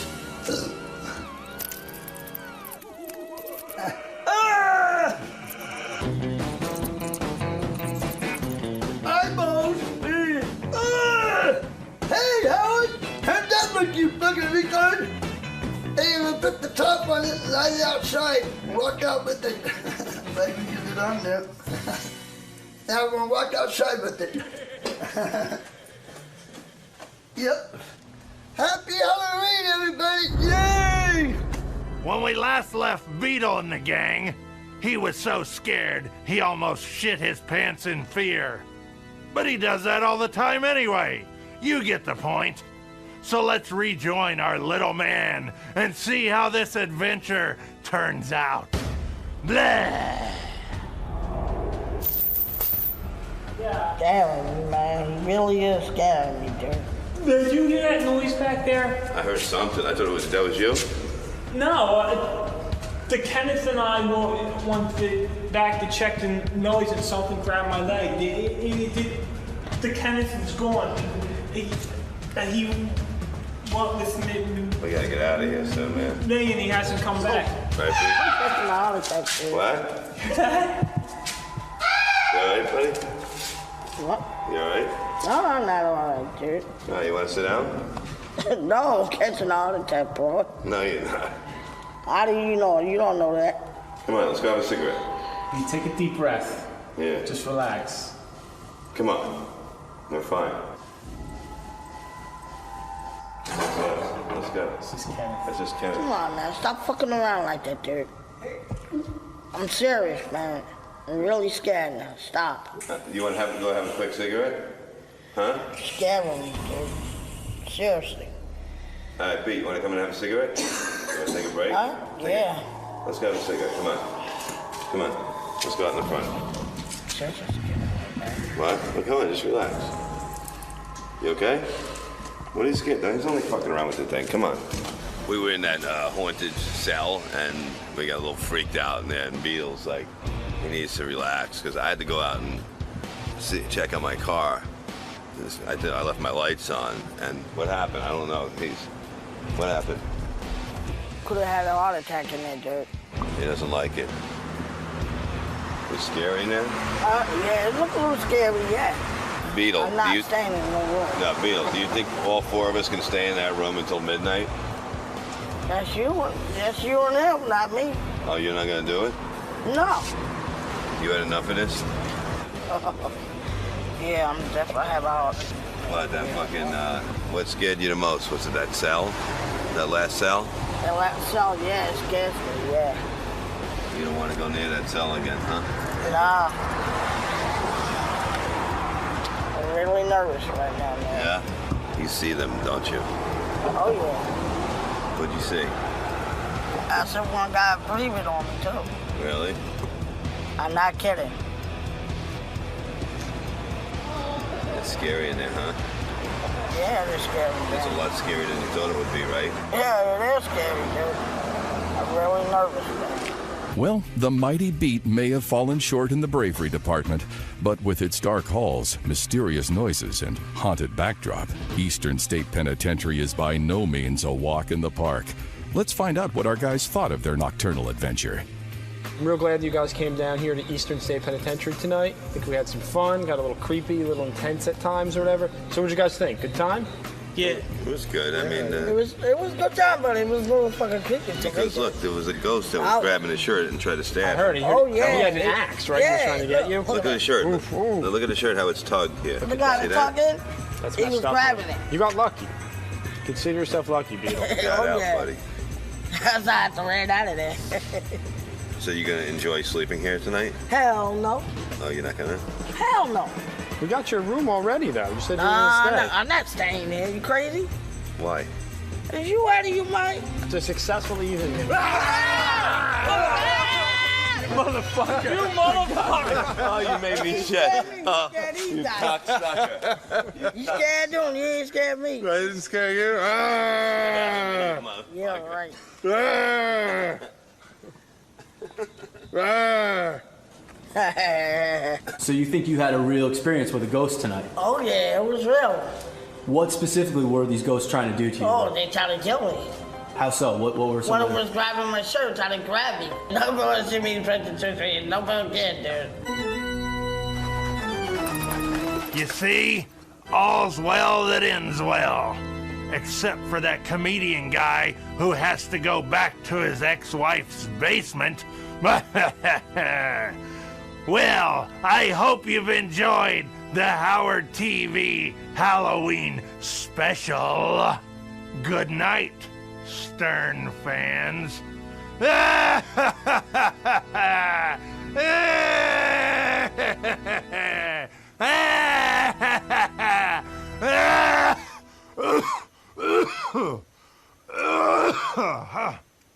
Oh, God. Can I get some water? Oh, thanks.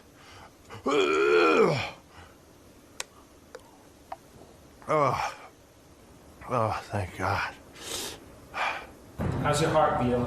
Oh, my heart almost died, nigga. I am freaked out.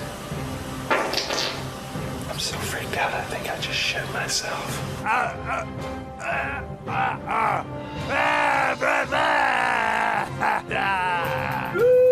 I love Halloween! Woo!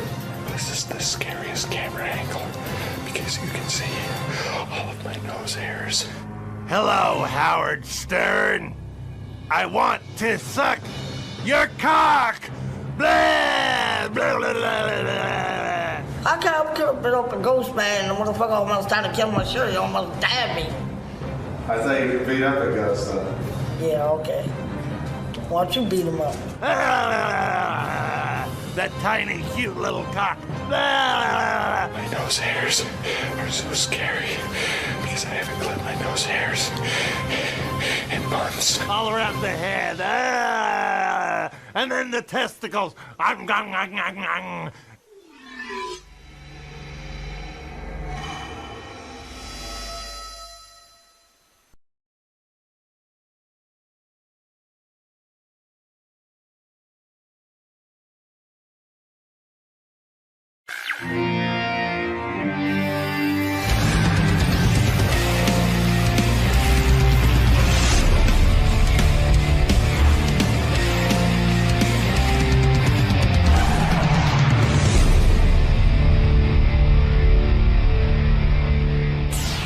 Yeah. Good morning, everybody.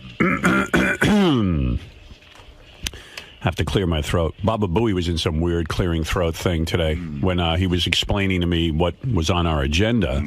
Every minute he was like, uh-oh. But a lot of phlegm. Oh, I was going to throw up. It's that time of year. It's phlegm time. Boff, I'm having a hard day. He announced it? Because No. even I'm like a little dry this Oh, morning. no, Yeah. you got a cold. No, it's just the I didn't have any moisture and Too many berries. too many berries. You need to eat something. Too many berries. You need to eat a bird Have or a sandwich. Yeah, if I eat a piece of chicken, this will go away. you need to eat a fish or something. You need a, Some you need sort of a animal. Something living. You need a squirrel. roast beef and provolone. You know, people are now eating squirrels. Really? Yeah, and I'm sure Richard's dad. Oh, hunts I'm sure squirrel. he's eaten lots of things. Roadkill. He told us he had squirrel. I mean, like when we first met Richard, I think he said his father eats squirrels. Is that right? Yeah, I think it's been like a common thing for a while. Yeah, well, what happened was there was a warning put out that you shouldn't eat squirrels because, well, my warning would be don't eat them because they're rats. I mean, yeah. With fluffy tails. They look filthy. But they are. But the warning was that they were very toxic, that they were filled with lead. Yeah. And then they Where found... did they pick up lead? Well, that's the funny part of the story. I guess some researchers were seeing if it was safe to eat squirrel. Uh-huh. So they put their guts basically in a blender and blend them up, and they looked around and they saw that there was high levels of lead. What they failed to realize at first was that the blender had lead in it. And so the squirrels are fine to eat. I just want you to know that. Did you guys eat squirrel? Oh, yeah, all the time. Yeah. Yeah. The guy in the paper said, it doesn't taste like chicken, it tastes like squirrel. It is. I didn't like it. I ate it when I was a kid, and I didn't. It reminds me of rabbit, if you've ever had rabbit. It's No. kind of similar, like real dark. Well, kind isn't of rabbit meat. supposed to be like a French delicacy, though? Don't is that true? Yeah, but a Robert lot or of- Howard. I don't know. I've never been to Jean Georges. One guy said that he enjoys the leg of the squirrel, the hind leg. Ooh. That's the best part? Yeah. Well, that would be the most muscular. Yeah, your dad, like, he knows no fear. Like, he'll eat anything that lives. Well, the town that he grew up in, he introduced squirrels to that area. He made squirrel raviolis. Well, I guess he What does he mean he introduced he caught a squirrel. I They guess. never never heard of squirrel before? Well, no, there were no squirrels in this town he grew up in. He was a squirrel importer. Yeah, he did, really. He got squirrels from, I don't know, out of Missouri or something. Johnny Squirrel Seed. And he brought squirrels into this town, and they started reproducing. And in a few years, he said they were everywhere, and that's when they started hunting them. So your father's the direct opposite of St. Patrick. He marched the rats into a town. Yeah. Wow. I don't think there are going to be any statues erected to him. I can't imagine. Dang. I cannot imagine eating a squirrel. I look, mean, if if I I was had really hungry, right. I'd eat anything, but... But in New York City and stuff, they're kind of like you see them in Central Park, and they're real cute and stuff. But out in the wild, you just see them running around in trees. They're more kind of like wild animals out there. How many do you have to kill to put together a decent meal? I would think you'd have to eat like six or seven of them. 70. Well, I mean, I'll take if two you're squirrels. if you're 70 like makes a Artie, nice squirrel salad. How many do you have to kill to eat for two? Probably 2 or 3. Oh, really? I'd say 1 squirrel per person. You can get that much meat off of a squirrel? Yeah. Wow. They're a little meatier than they look. No kidding. I would be more ashamed of that than cannibalism. Yeah, I'd rather eat a person. You know, I just saw a documentary about the Donner Party. Right. You know, and for years their family wanted to prove that no, they didn't eat the other people. And supposedly one of the women who was a descendant of one of the ones who survived said, "Oh no, now there's scientists have proven that we didn't eat other people. my great grandfather didn't eat another person. But to me, I'd rather eat another person than a squirrel." Right. Isn't it What really were they hard? eating? Isn't it really hard to kill a squirrel? Like, I mean, to actually Yeah. take your rifle and hit it. Have you ever Yeah. shot one? I haven't, but my dad does. You he said can your hit it? father's a great shot. Yeah. And your dad can hit it from how far away? Well, they're probably about 20 to 25 feet up in a tree. Headshot? And yeah. Well, no. If you hit him in the body, it's almost like all the meat's gone. But yeah, it'll kind of ruin the meat. But yeah, it'll still knock him out of the tree if you hit him in the body. But you want to try and get the head. But What are you using? probably a 308 or something like that, like a rifle or a 22. But your dad can hit a squirrel on the run? Mm-hmm. Wow. My dad has amazing eyesight. Like, we'll be driving down the road, and he can see a squirrel out of the corner of his eye in a tree that's like half a mile away. And will he run out of the car and kill it just so he'll have dinner that night? No, not usually. He'll just say, "Hey, look over there. You see that squirrel?" Or he'll see a deer from a mile away without even, like, just driving down the road He's out a real off hunter. the side. Yeah. That's his thing. Like, he notices animals all around him Yeah, well, without dinner. even looking for them. Well, So who do you think would be better at survival, Chuck Zito or his dad? Who do you want, like, if you're stranded in the woods? Yeah.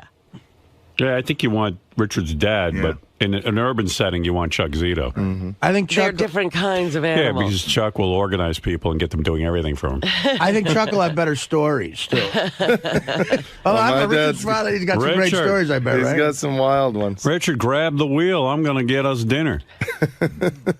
So, did your dad ever pull over and go, I'll get dinner, and then just, like, shoot some stuff? Not really, because he's more of a sportsman. He'd go, if he sees it on the side of the road and goes to get it, that's not really a sport. He'd rather go out in the woods and spend a day, going after the animal. That's more sportsman-like. Oh, wow, that's cool. Like, does he have certain rules of fishing, too? Like... real rules. No, not really. Fish aren't like the same. Fish aren't as hard to get. Me and a bunch of my buddies at the Jersey Shore when I was in high school, we had this rowboat we took out by the Barnegat Bridge, and it was nighttime, and we would shine a flashlight on the water, and the crabs would swim up to the light, and we'd net them. And we got busted. The Coast Guard came and said, you can be arrested for that because it's not sportsmanlike. Yeah. There are rules that you got to give fair. It's not fair to the crab. And there's something called noodling that's only legal in Oklahoma. Oh, you told us about that. Where you go and grab the catfish out of their holes in the water when they're spawning. They're like laying their eggs in these holes in a certain time of year, and people can go reach into these holes, feel around, they'll feel a catfish and grab its mouth and pull it out. No. Sometimes the catfish are like 80 pounds, and there's people in Kansas you'll see with their fingers missing, or in Oklahoma with their fingers missing, because they reached in and grabbed a turtle, Wow. Happened there. But yeah, Imagine losing your finger to a turtle. So that's what all those missing fingers are about. Yeah. I was wondering. I knew what the missing teeth were from. I didn't know what the missing fingers were from. Usually noodling, I thought they were all shop teachers. Yeah, your old man's something else, man. Yeah, no, I mean, that's the guy you want, like your father was in Vietnam, too. So that's the kind of guy who goes. Like, they get these tough motherfuckers out there. But then when they get back from Vietnam, they all move to, like, Kansas and get in the rural area. Then they can still hunt and... Still kill shit. Well, when I was growing up, all I ate was catfish because he fished all the time. Quail, we ate a lot of quail because he loved to quail hunt. Pigeons. Raccoon. We never ate pigeons.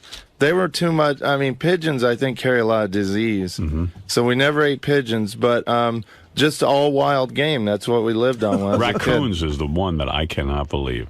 Yeah. That just looks like nasty It's shit. actually you might as well be eating a ton of squirrels. That's horrible. The squirrel is a little nastier than raccoon. Should Dad and for Mom some ever go reason. to the supermarket and just get like a steak or something to Oh, eat? yeah, they do that too. Yeah, like my dad makes an awesome hamburger too, but just it's so much cheaper and they love the sport and of hunting and fishing. What do you mean? What does your mom do in all this? Oh, you never watched the special on his family. No.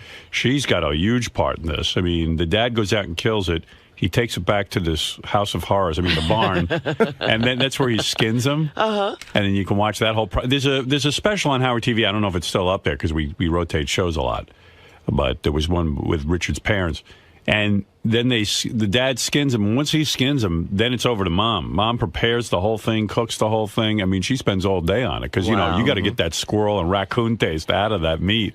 I mean, you just can't fry that up and eat it. Is that right? Yeah, she stews it for the whole day. There's onions. There's all kinds of crap. Beer, sometimes you put it in beer. Yeah, you spend the day trying to get rid of the fact that you're eating a raccoon. Right. You know what I mean? Yeah, you got to get rid of what it is to get it down. It's vile. I like to use cast iron. It seems to cook a little faster than your fancier stuff. Cut it down in smaller pieces. It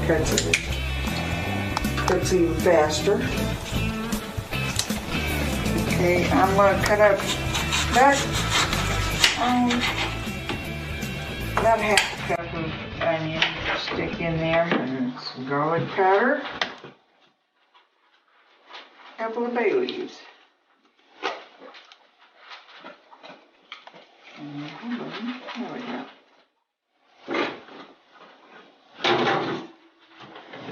And it's set on 400, and it'll take about an hour for everything. wrapped up some potatoes and my baked beans.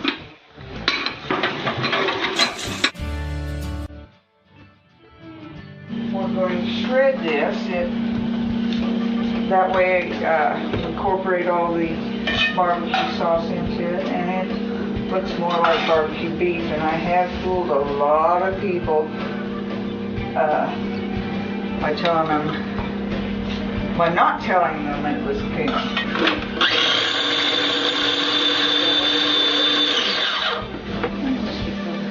Crock pot with barbecue sauce. It's nice and spicy. Get it all warmed up and just add that to it.